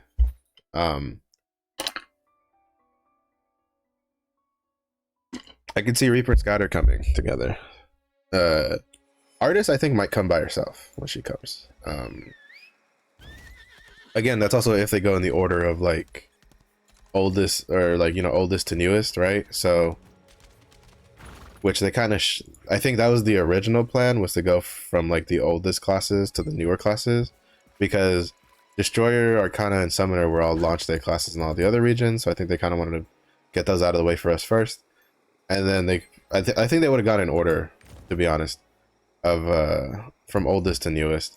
And it probably would have been like Destroyer, Arcana, Summoner, Lance Master, or Glaiver, followed by like Reaper, and then like Scouter. I don't know which one came first between Reaper and Scouter, and then Artist at the end. I think is the order they're gonna go. They would have gone, but now with Glaiver getting pushed up to the front, is that the Omen set? Yeah, that is their Omen skin. I was curious. Oh no, I think that's the Omen and oh, interesting. There's a mix of, I think that's like the Omen pants with the with just their regular like legendary chest piece. I got curious because I hadn't seen that like a combination before. I've seen a lot of people get pretty creative with the combination of like the armors they have available for classes. Oh, I need to keep forgetting I need to start on. Hold up. Hold up. Hold the phone. In progress. Playing Wild Cake. Because this has a daily like lockout thing that I've kind of been messing around with. We're gonna work on this today. Cause I think if we start today, we might be able to get it done for before Glaiver comes out. Or like we'll be finished with it on the day Glaiver comes out. Down here. Because this one has like, I think it's like, there's 3 of them, and so like it's like the first 2, like you can only do 1 a day, so, and then there's 3 quests total, so it'll be today, tomorrow, and then on Wednesday. Yeah, so we'll be done with it before. And then we got to do some other quests, and then we get one final quest from Kaldar that will allow us to get a skill potion, +3 skill potion, which will be nice. Which will be very nice. Listen. Oh, right. The loot auction. Makoko boy. I still don't know what to name my Makoko dude. I like naming my guys.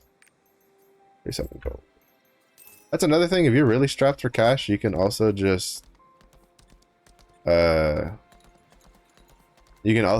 keep going into Chaos Gates. Like, you don't even need to finish the whole thing, right? Just go in, kill the first boss, and then leave.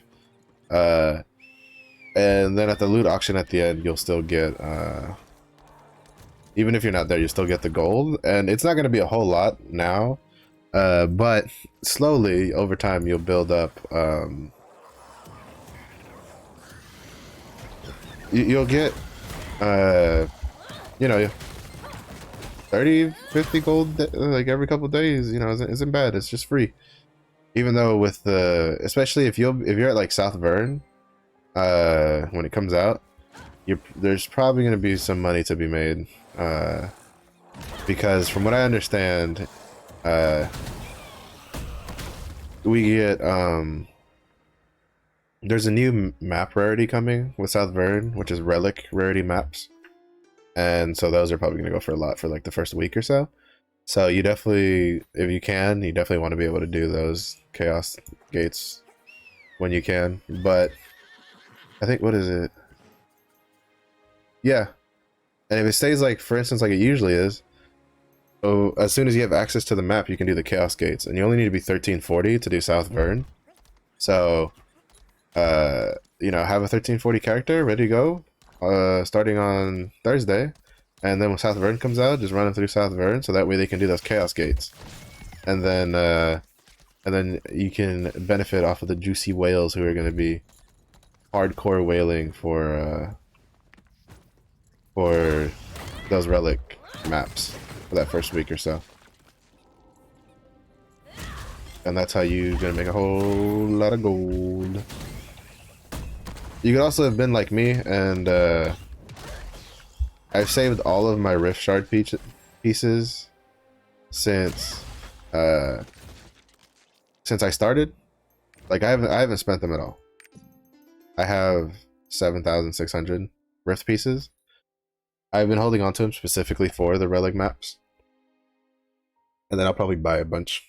Well, I'll buy like probably like one or two when they first come out, as I imagine the relic maps, like probably the real big thing, like they probably won't come down in worth for a bit, because I think with the relic maps, it's I think what it'll be is they probably have a really high chance to get to drop like legendary engraving books. So it'll be I don't think those are gonna go down in price anytime soon. Got here. What the hell is this?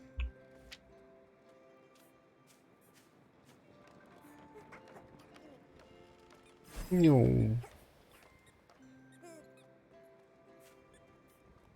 This definitely looks more like something you would feed someone who you want to die.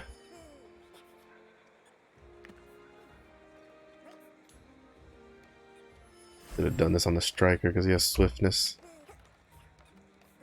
That's the funny thing, is that like quests like these, if you do them on characters with like high move speed, like they get them done so much faster, because they still keep their move speed bonus from their swiftness. What I was thinking.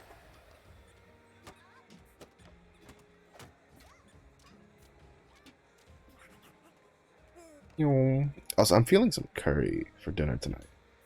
Yeah, I think I got some chicken I can chop up, and then I get some. I got a coconut curry soup thing that I could like feed.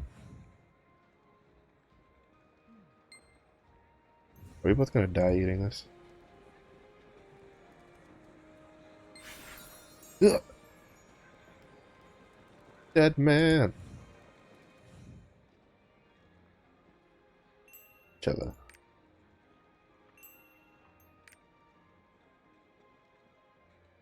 Okay, yeah, so here we go. So then we come back tomorrow for the thing. Let's see. I'm assuming, yeah, we're probably gonna talk to the sailor. We're gonna be like, yo, I need you to fucking bring a cake to me ASAP. I am the Knight of Lutera, knighted by the king. Bring me some damn cake, man. This is a national emergency. Oh, I'm pretty excited though, because like, so South Vern I've heard gives a lot of XP. So My main alts, or well, not my main alts. My two alts right now that I play the most, my two tier 3 alts at the moment, are both level 54. So, from what I understand, the amount of XP that South Vern gives you, if you're not... Where's...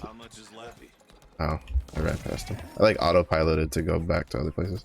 All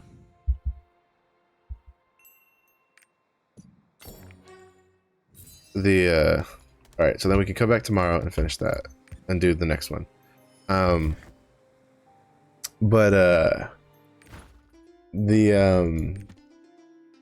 forgot what I was saying. I'm a dumbass. What were we talking about? Huh? What were we talking about, chat?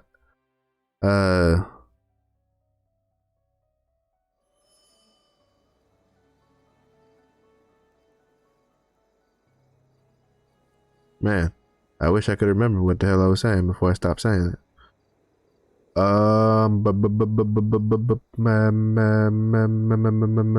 Madness. Oh, right. So South Vern, from what I understand, gives a shit ton of experience. Apparently, if you're like level 54 when you go into it, it gives you enough experience where you'll almost be level 55 when you come out of it, which is fantastic. It's because level 55, if you don't know, if you haven't gotten there or you haven't paid attention, is you can level up your skills from level 10 to level 11, and it takes 6 points apiece. So with like, you know, you want like these skill points, right? So that way you can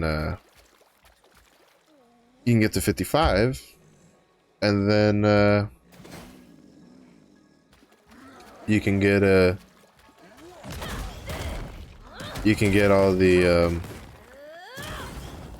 oh, I could have just killed the things. But you can get level 55, you get skill points, and then you get a level 11 on a lot of your like main damaging abilities, and you're good to go.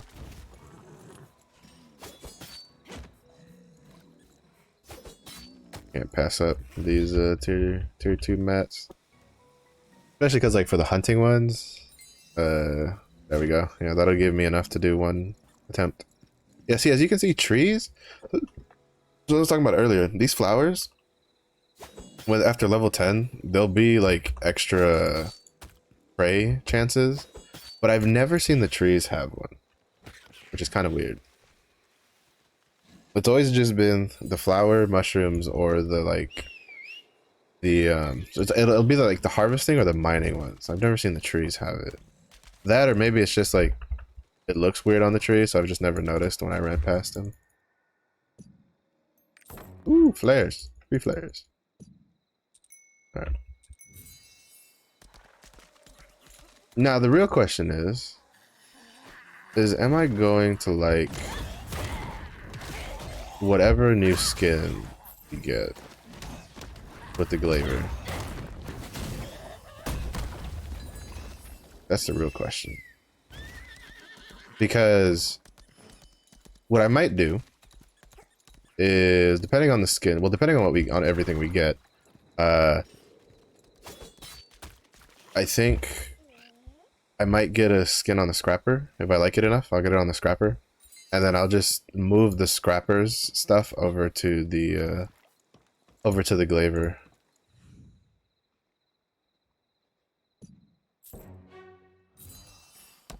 Okay, I think we finished that one. Sorry, I need to open the max roll thing so I can see what I can see. There's because I'm trying to do this quest line to at least get it set up for the for a skill potion from Phaeton, and it's got a couple quests you need to do. So we did market investigation with the future. Let's see. So completed. Mark. Oh, market. Yeah, we did market investigation. It was completed. I don't think we've done withered future yet. Oh, we did. Okay. Withered future. We did. I've already done Black Eyes of Fate because that's the Kinsera one where you unlock the daily. I've done that one. Lonely Night, I think that's the one we just finished with the bats.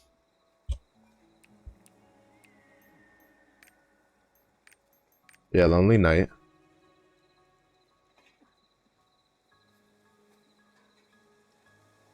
Questline. We did that. Fate and Wild Cake is the one we started now.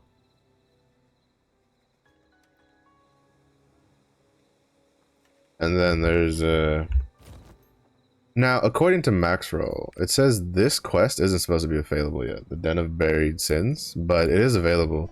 I'm gonna do it now, and then when we finish doing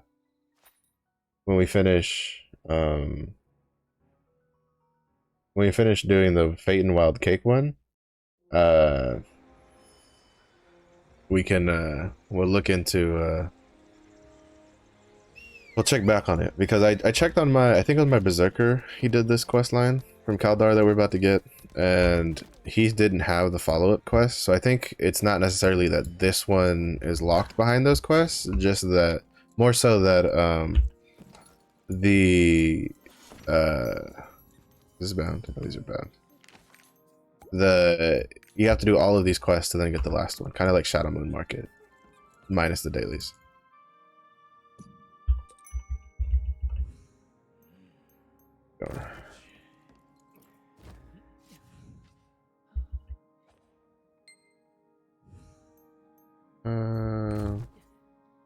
Back over here. Yeah, we still have like 30 minutes before Fort Pay.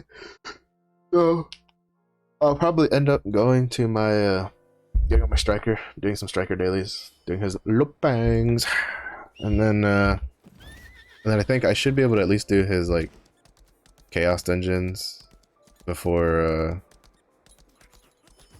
before Fort Pay spawns. We also need to finish doing our rapport sweep real quick, because if I don't do it now, I'll forget later. I will forget later.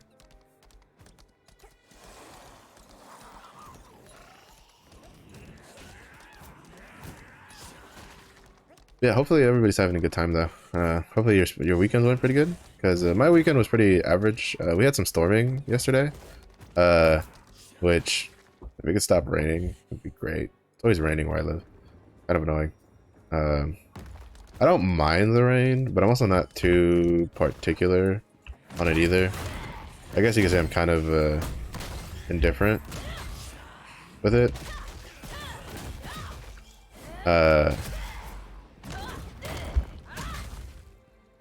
But like personally, I like rain every once in a while. But here it's been raining at least like a couple times a week, and it's like for the last like month and a half to 2 months. And I'm just done with it. I'm just done with the rain. Everything gets wet, everything gets muddy. It's just a pain in the arse. But that's how spring be, you know. April showers bring me flowers, as they say. As they say. Oh, we gotta go back. I wonder what'll happen to like the excess Naruni coins though. I have 28,195. And that's without having done Naruni Grand Prix for the past like 2 weeks. Like I didn't do it this week and I didn't do it last week, because I just had too many coins. Because you generate, if you have like 3 to 4 ults doing like their chaos dungeons every day, and then you have like 1 or 2 of those ults doing their like guardian raids. Well, even if not, like even if you have like the rest of rotation, right? Because you get the coins from the guardian raids per like soul harvested, right? So every time you get 2, you do your rest bonus where you get 2 soul harvest, you're getting currency from both of those. Wait, what'd she say?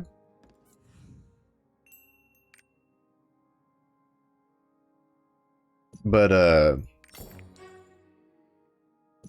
yeah, it's just like you generate, as long as you have like a couple characters, like a couple alts running, and they're doing their like at least chaos dungeons, because again, you don't get more for being higher, right? A tier 1 alt will get just as many coins from its chaos dungeon and Glaivier rays as your tier 3 alts. So and even then, I feel like for this event specifically, like, because that's what I did, I think making a tier, like, you taken advantage of the Naruni racing and the Grand Prix, and the Guardian raid event to level any like current class all like that you wanted up to like tier 2, tier 3, because it was such a such a good event to do that for, because you get so much stuff, like, because like combined you would get like 30,000 shards every week, you would get like a bunch of materials, leap stones, all that kind of stuff. Like it was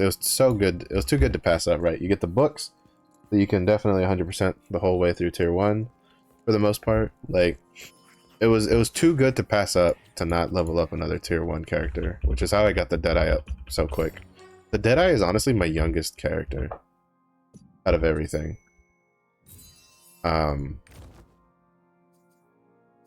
So, and he's like, I think I'd say the Deadeye is probably about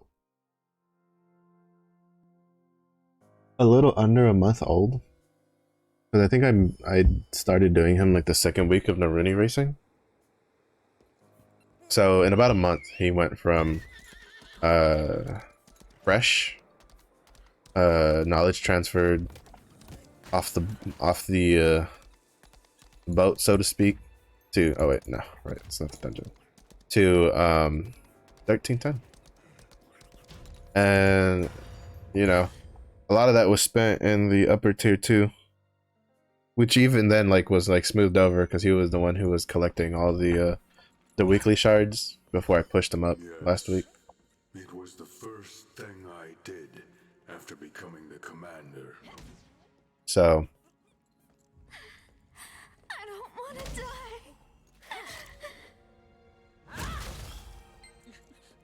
Cause any harm. Please show mercy. so it's just like that's why I know, right? Like I've done this push from tier 2 to tier 3 like so many times. That's why I know that, like, unless whatever event they give us is like super generous, there's no way you're gonna, like, you can get 1100 in a week as a free-to-play player, unless you've just been hoarding pouches for like weeks.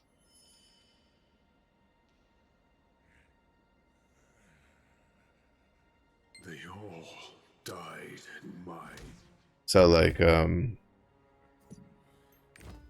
like if you've been, like, if you were someone, like, I think the only way you could probably do it is if you've literally been doing tier 2 chaos gates since you could do them, right? And you've just been holding on to these pouches until Glaiver comes out.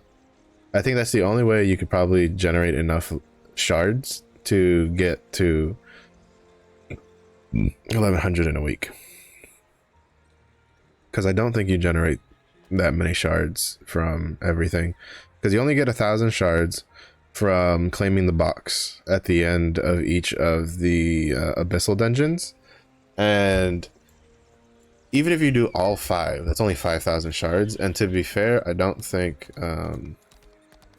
like, I don't plan on doing whatchamacallit, like, I don't think I'm going to do Gate of Paradise all the way through. I think I'm just gonna do what I usually do, which is do Sea of Indolence, and just roll from there. I might do the second one, depending. All right, yeah. See, he's supposed to. I think he's supposed to give us the follow-up quest, but I don't think. Yeah, I think we have to do like we have to finish with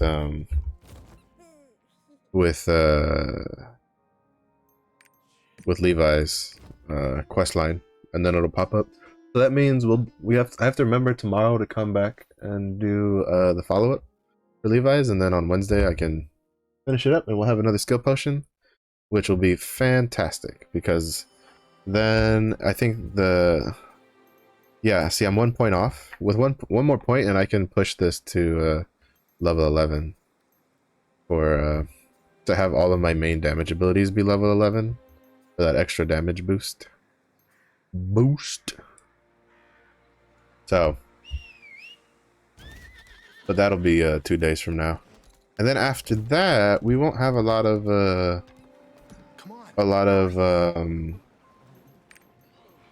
of skill potions left to get that are very easy to get. The only ones left after getting this one from Phaeton is, let me see, character growth, skills. So this is the one from Phaeton, and as you can see, I'm only missing like three potions, 3+3 potions. One of which was from Giant's Hearts, which this will take. I think this is the very next Giant's Heart reward I can get, is the skill potion. And that's why I'm working on Calbasis, Nineveh, and Sasha, because they're the 3 Giant's Hearts characters I have left. And then Tower of Fate, floor 50 is this one. I think I can kind of brute force my way through it, but I think I might still leave that for last. And then all I have left is Punicas, Omnium Star, and Ignia tokens for the +6. So there's 18 here. The Ignia token one is going to take me probably the longest, because until I'm done with the with the 3 Giant's Hearts rapports, I don't plan on like doing other ones, right? I guess with I think, well, what'll probably happen is I think I'll finish King Thyrane's first, because King Thyrane's almost done. He's friendly level 3 right now. And I think I'm like at the halfway point, or a little bit past the halfway point with King Thyrane. So we'll get him to trusted for his card, and then I'll awaken his card to level 2. Then I think instead of his, I'm gonna I'll start doing I think it's West Lutera. West Lutera has, for their adventure tome, I think only has 1 rapport that you need to do, which is Artesian Ure. And even then, yeah, see, this one I'll probably leave for last because it says 8. So, like, the 3 easiest ones you can get are Rethramis, Udia, and West Lutera. They're probably like the fastest ones. West Lutera is definitely the fastest one because it has one rapport character that you need to do, which is the blacksmith guy. So I think what I'm gonna do is, after King Thyrane, I'm gonna work on his rapport, and when I finish his rapport to trusted, then I'll like sweep the rest of this up, because I have to do all the cooking, I have to finish the collectibles, and then I have to sit and camp this guy for a while, and then I can get the Ignia token, right? So that'll be 1. Then I'll work over to Udia, because there's only 2 in Udia, and I have a good chunk of it done. This comes from rapport. Literally the only things I'm missing is just the collectibles, this one cooking thing, and the rapport stuff, which when you get Thunder to trusted is when you can craft this anyway. So that's like, you know, that'll be pretty quick to flatten out. And then Rethramis also only has 2 characters, and then all I have left is just collectibles, cooking, and the rapports. So those are like the 3 fastest like Ignia tokens you can do. Even if, like, you can also brute force it if you want. Ortoic's probably the next one up, right? You can do Caspial, and then it only has 3 rapports. And then after that, it takes a decent... Oh, no, Anika's still there. Anika's 3. I have 1 done, because I did Yule for the Charisma Potions. So, I think what I might do is I might go... And I think, do I have the foods all done? Yeah, I have all the foods done. And all I'm missing here is just the 2 rapports and this. So I think what I might do is I might do West Lutera for rapport for Artesian York, because he's like 1. And then when I'm done with him, I'll go and do Annika, because Annika is probably my actual closest Ignia token, because I already have 1 out of the 3 done. So like it's on par with these 2, which are only 2, but I have even more of it done because all I'm missing is the collectibles. Past that, you have 5 there, 6 here. Like, that's when it really starts to slow down. 4 here, so Shoeshire is probably the next one I'll do after that. Rohendel has 3, so I'll probably do Rohendel. Yorn has 3. But Yorn and Rohendel both have like some pain in the ass food items, stuff like that. But the point is that it's still gonna take a while because you need like I think 6 Ignia tokens. Help you get around Lutera. You need 8 Ignia tokens for that greater skill potion. Oh, I was close. 5 is the purify rune, and then you need 10 to get the delay in armament. So that's why I was hoping for a delay in armament from the card packs, for the legendary card packs from the Grand Prix event. Because Carmine, I'm almost halfway done with Carmine's achievement. I think I'm at like 38 out of 50. I missed a couple Chaos Gates the first couple, like the first week or so.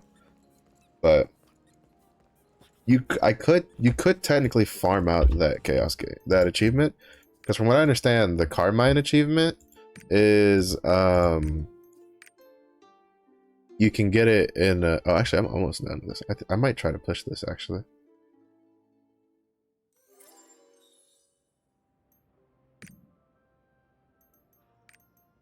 but you can farm it. So like even if you've done your Chaos Gate already, apparently if you keep doing them you won't get the rewards, right? You'll just get the gold from the loot auction. But you can you'll get completion towards the achievement if I'm mistaken. So you could technically farm out the Carmine's card a lot faster.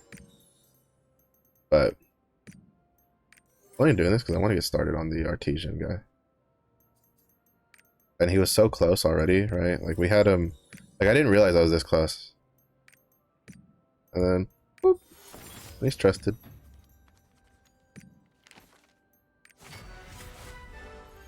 Just like that, we got a roster level up, so we got more main stat. We got the last King Thyrin card that we really needed, which is this one.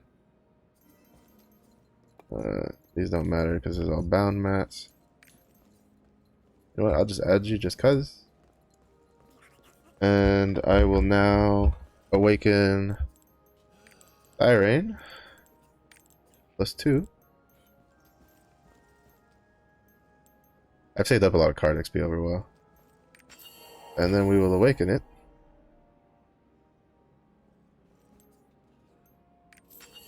And basically, so what we have now is we are at 10 awakening.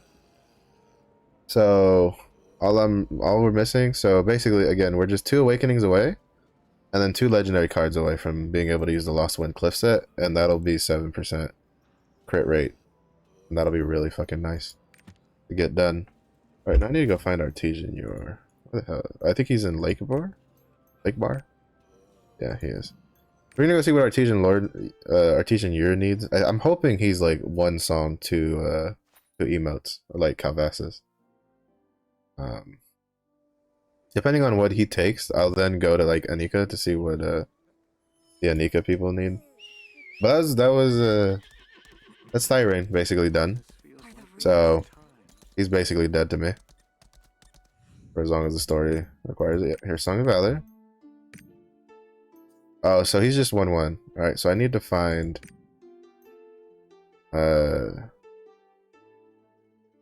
I'll need to, yeah, I'll go to Anika, I think. And then with Anika, we'll, but he shouldn't take too long to finish, because, like, these first ones, should be pretty quick.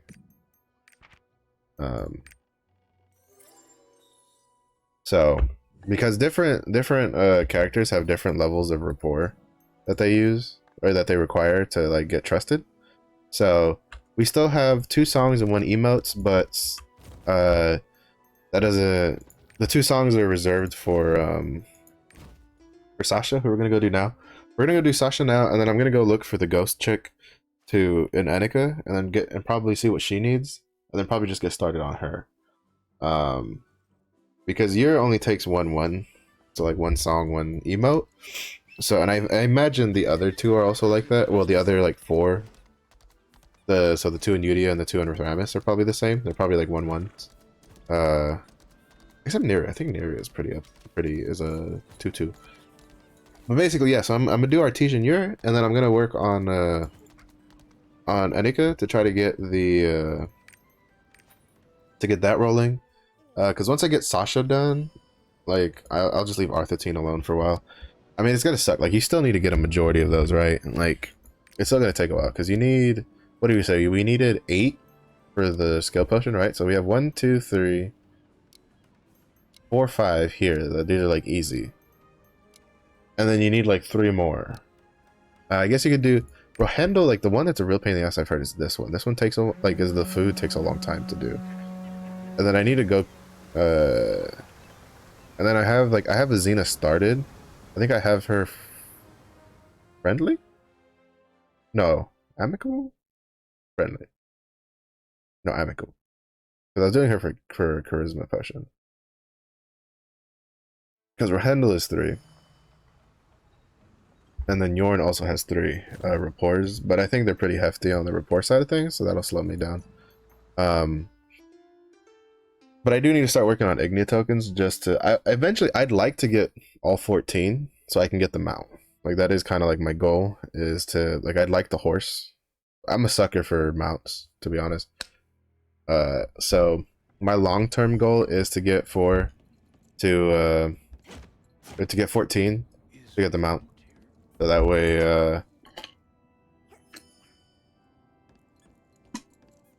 I have a shiny horse. I know there's people that already have the mount, but that's because they like I don't think you had to swipe to do that personally, but you definitely had to like dump all of your gold into blue crystals, because there's just no way you would have gotten enough blue crystals to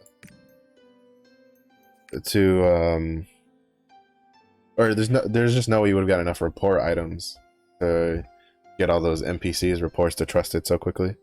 Because 14 is all we have right now. Like there's only 14 maps, like adventure tomes at the moment, if I'm mistaken.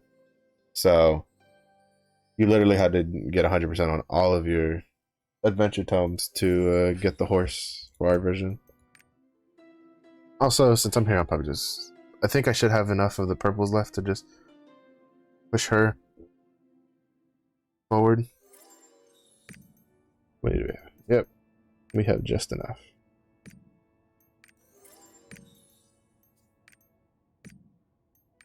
Just to get her into the friendly territory so we can start working our way through that. And boom. Let's see. It's been embarrassing to say, but I put on loud music. Just dance my heart out. Do you want to dance with me? Sure. We can shimmy shimmy. 500 gold.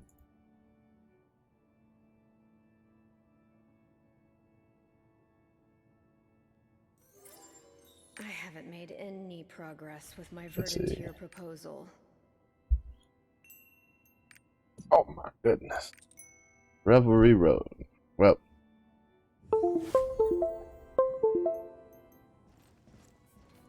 What was that? Oh. 1 second. I know what's going on.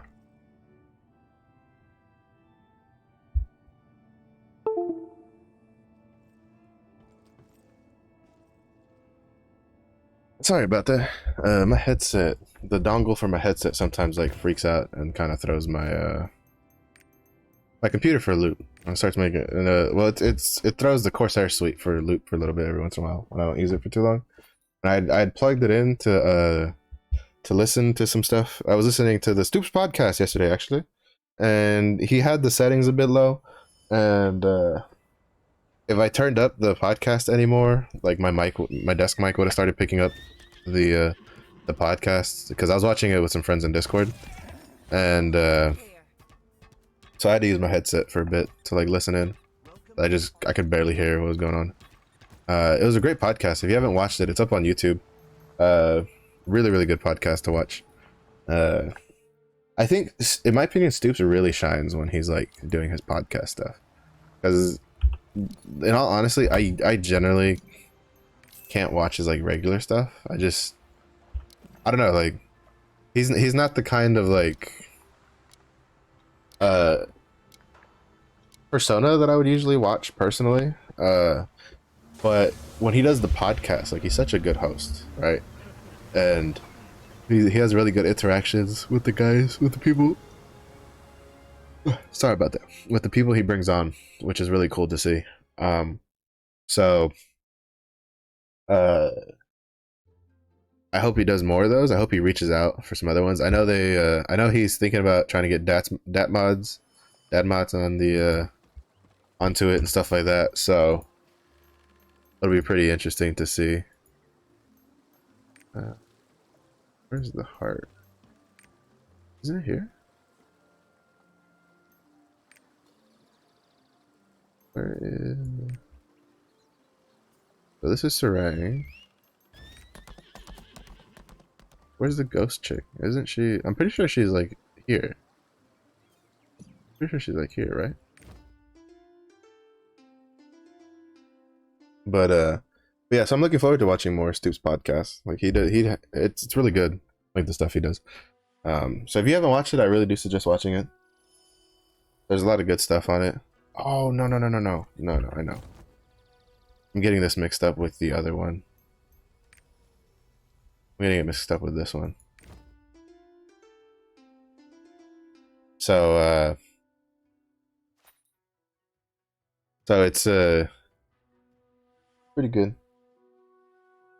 My dog is kind of giving me the look of ooh.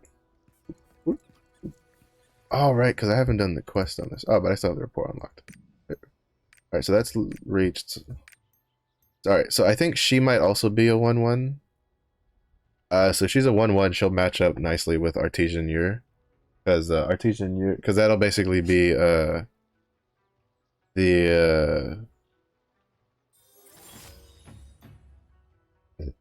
be the Thyrane stuff. Because Thyrane was 2 songs, 2 emotes. So if both of these are 1 song, 1 emote characters, then they will match up perfectly and pick up the void that Thyrane leaves in. If not, it still doesn't matter because she will still only get 1 song and 1 emote as I work my way through. It's a nice ship. Old, but plenty of charm. Anyway, thanks for taking me to Revelry Road. Sorry, Sasha, but we're not going there anytime soon. We gotta go meet up with the Chicken Bros. To be ready to do our blitzkrieg tactics on the salt giant or on the dirt giant.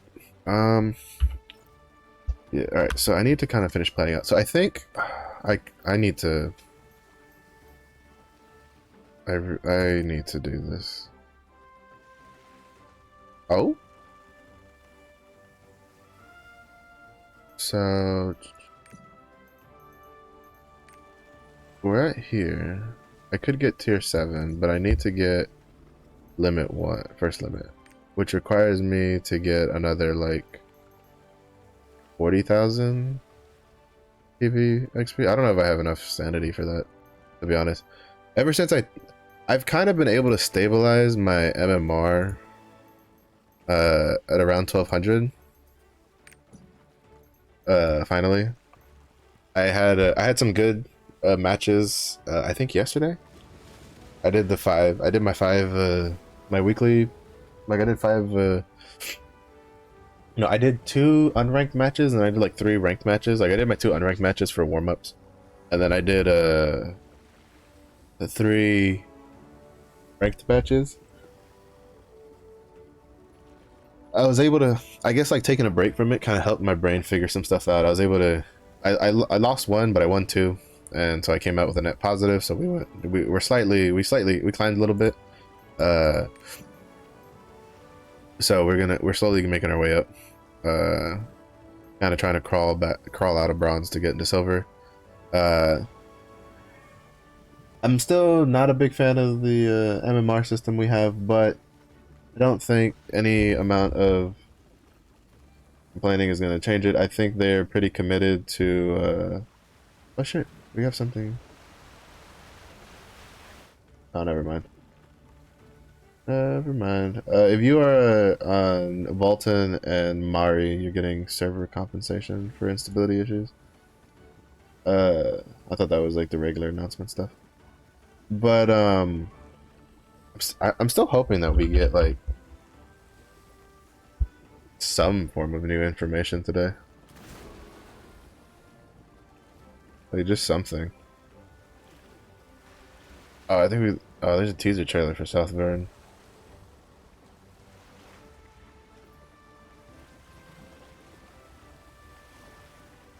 Oh well.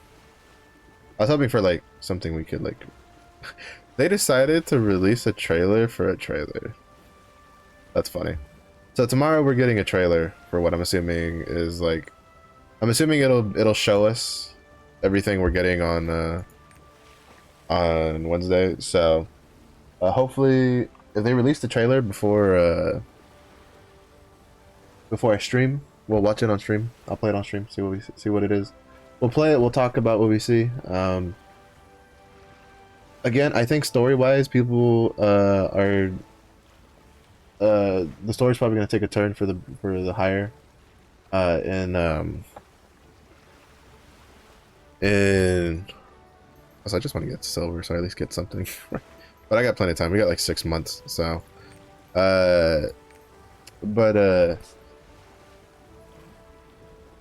yeah. So hopefully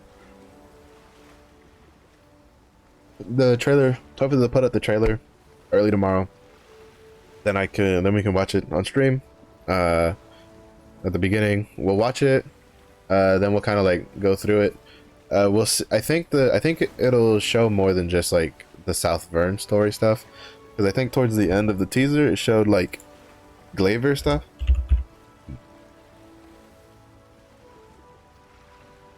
Right, so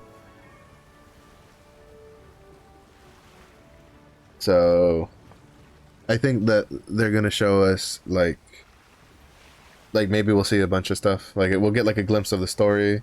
We'll get a glimpse of some Glaiver action. I'm hoping it'll show us maybe like the new skin that we're gonna get. Maybe the Arc Pass. Like if the Arc Pass is coming on this update, and then maybe with what's coming on the Arc Pass. So something of note that's interesting to note is that a lot of us look at the Arc Pass, and from the Western side of things, we're like, that's a battle pass because it uses that system, right? It uses the battle pass system. But apparently in Korea, that's not like they don't look at it. I mean, it's called an Arc Pass, so obviously, like at least the devs are like, we're using the same format as a battle pass. But apparently, it's literally just like another event because in Korea, events are tied to skins, right? And so I think that's going to be kind of interesting to see how people look at it. To be honest, people losing their minds about the battle pass is so stupid. Like, you see what you get a guaranteed reward, and then you get money for it. Not to mention that you get a lot of materials from it. And if we get the same level of rewards as Korea, we get a free mount in the free track. That's one of the best battle passes I've ever seen in my fucking life. Most battle passes, the free one is dog shit. Like, you just get nothing of worth. And usually they'll have like a pretty cheap one, like a $5 one that has something of worth. But the mount is pretty cool. At least like the one in Korea was pretty cool. It's like the tiger mount, like a special tiger mount. And then you have the roughly what could be around $20 track, which comes with a Veritas pet in the current Arc Pass, so I'm saying, which I want, so I'm probably gonna buy that. And then for $50 you can get the super premium one, which all it comes with is you get a skin guaranteed for the skin that's launching with the Arc Pass, and you get a wallpaper, which that's the only way to get the wallpaper, and you get I'm saying you get more than $50 worth of blue crystals. To be honest, if you're not like a heavy spender, like just get the $20 one. And then if you're not a spender at all, just do the free-to-play one and shut your mouth in a corner. That's just my opinion on it. If you're not spending, if you have no plans on spending on the Arc Pass, you have no stake in the conversation of the paid tracks. Like I plan on buying at least the first level, well, like, well, the second level track, whatever the middle track is. If it stays the same with having 3 levels to it of free, normal, and then super premium, or free premium, super premium. Because from what I understand, you don't actually need to buy the $50 one if you want the skin, and I think it's tradable on the auction house.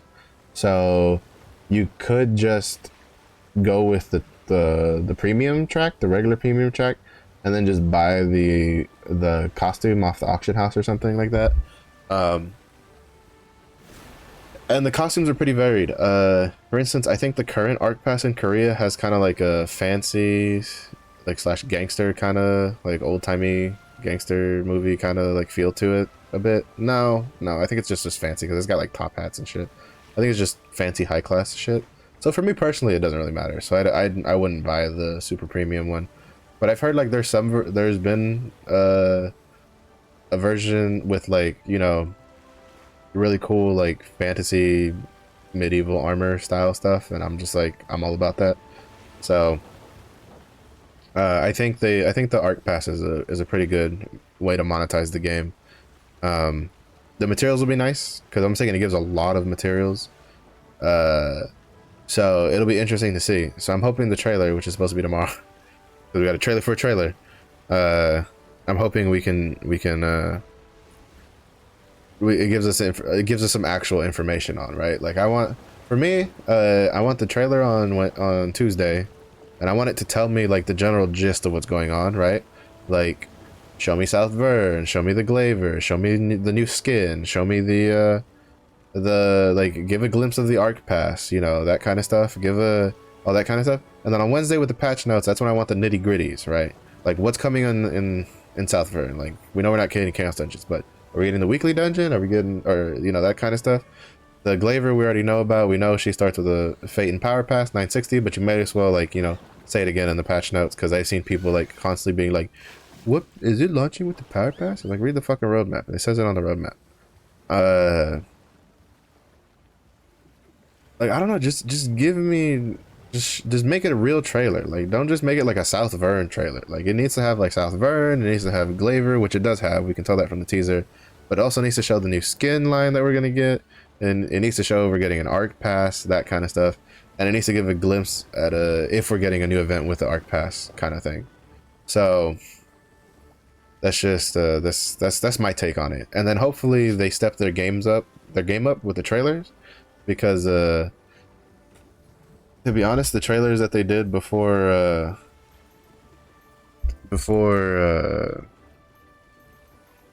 the game released they could have used some help. Like the fact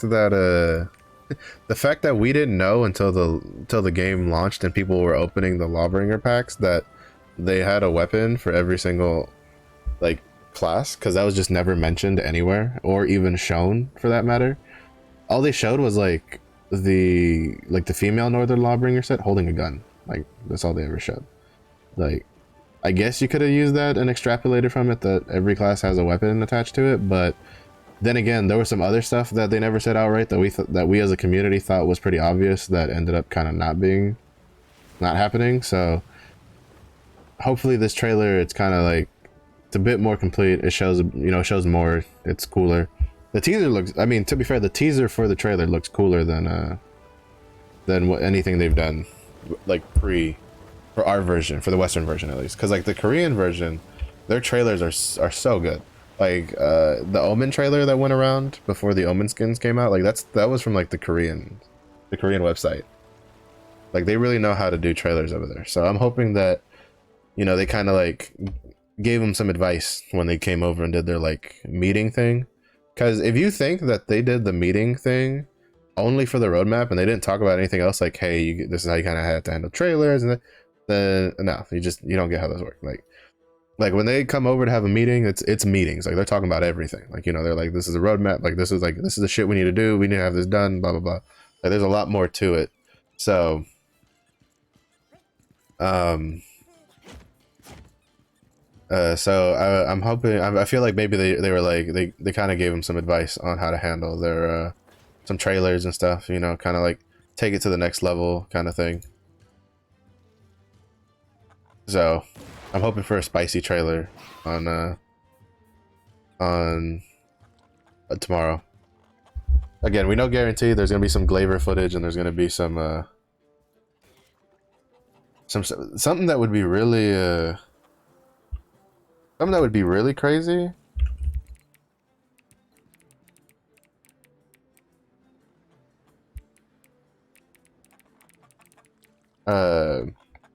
Would be if they like showed us.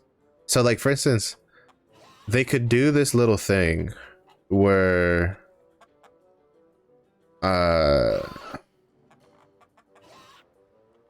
so for instance, if it was me,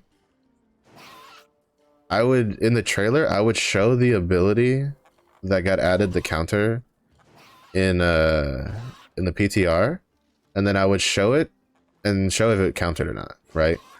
As a little way of telling like really like researchy people that you know, as a way to confirm that it's in what state it's coming in, right? Because like for instance, what they could do is they could show a quick glimpse of the of the of like the Glaiver doing the move that got the counter added recently, and then like on like a Guardian raid or something that's counterable, and then they could show it not actually counter whatever it's hitting, and then it'll be like that's the state that Glaiver's coming in. So, or could they show it counter? I don't know. That'd be, to me, that'd be like a nice little like hidden thing they could toss in there for people that like really like to scrutinize trailers. I feel like that'd be cool. Will they do it? Probably not. Doubtful. Highly doubtful. So, but it is what it is. I just feel like that'd be a cool way to spice up the trailer. Also, place your bets. Am I gonna die to this golem or not?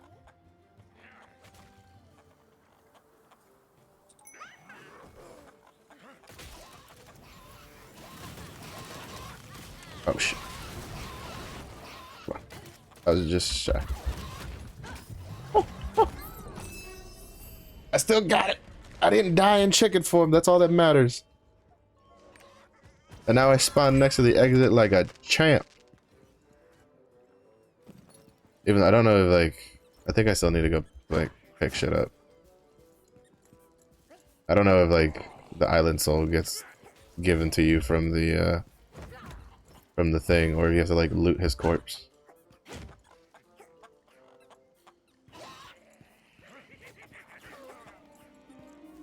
Okay, I guess the island soul gets given to you. Actually, do I have the island soul for this? I don't, do I?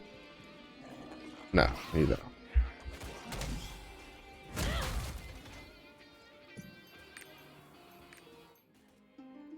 So, that's it for the stream today, though. I hope everybody, you know, I hope you liked what you did. Tomorrow is probably going to be Adventure Tome day. We're probably going to work on Phaeton's Adventure Tome while we do the quest, so I can just remember to go do it. We were able to get King Thyrane done, which is fantastic. May have jumped the gun a bit on the purple engraving book, but at the same point, it kind of is what it is. How much is supercharge? Because the point is depending on... Oh, it went up in price. Fuck. I should have bought it when it was super cheap. There was a point where supercharge was really cheap to buy for the purple engravings, and I should have bought it instead of waiting. But it is what it is. So yeah, so tomorrow will probably just be I might do Adventure Tome. I might do some PvP. No, actually wait, no, what's today? Today's Monday. No, tomorrow I think I'll do some PvP tomorrow to kind of just like get some PvP levels. If the trailer is out before or like during the stream, we'll look at the trailer and we will talk about the trailer and see what we can like kind of glean from it. Glaiver, this week is pretty good. Glaiver comes out in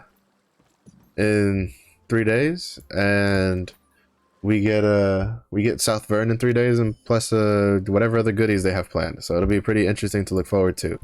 So I hope everybody's ready. I hope everybody's had, you know, at least been spending some time trying to get some sort of early prep work done for Glaiver. I hope you're enjoying your Lost Ark. I think the this is kind of like the calm before the storm again, like I've said before. So I'm hoping that so I hope that you've been able to get ready and get rolling. If you made it this far in the VOD on Twitch or on YouTube, thanks for watching. I stream. If you like what you see, please feel free to come, like, join the stream. I stream from Monday through Friday from 2 p.m. to 6 p.m. Central. There'll be a link in the description if you're on YouTube. I might be dropping some other videos. Like I might do maybe a trailer reaction video. I don't know. We'll see. But yeah. But thanks for watching. Like always, I appreciate you guys, and I'll catch you guys on the next one.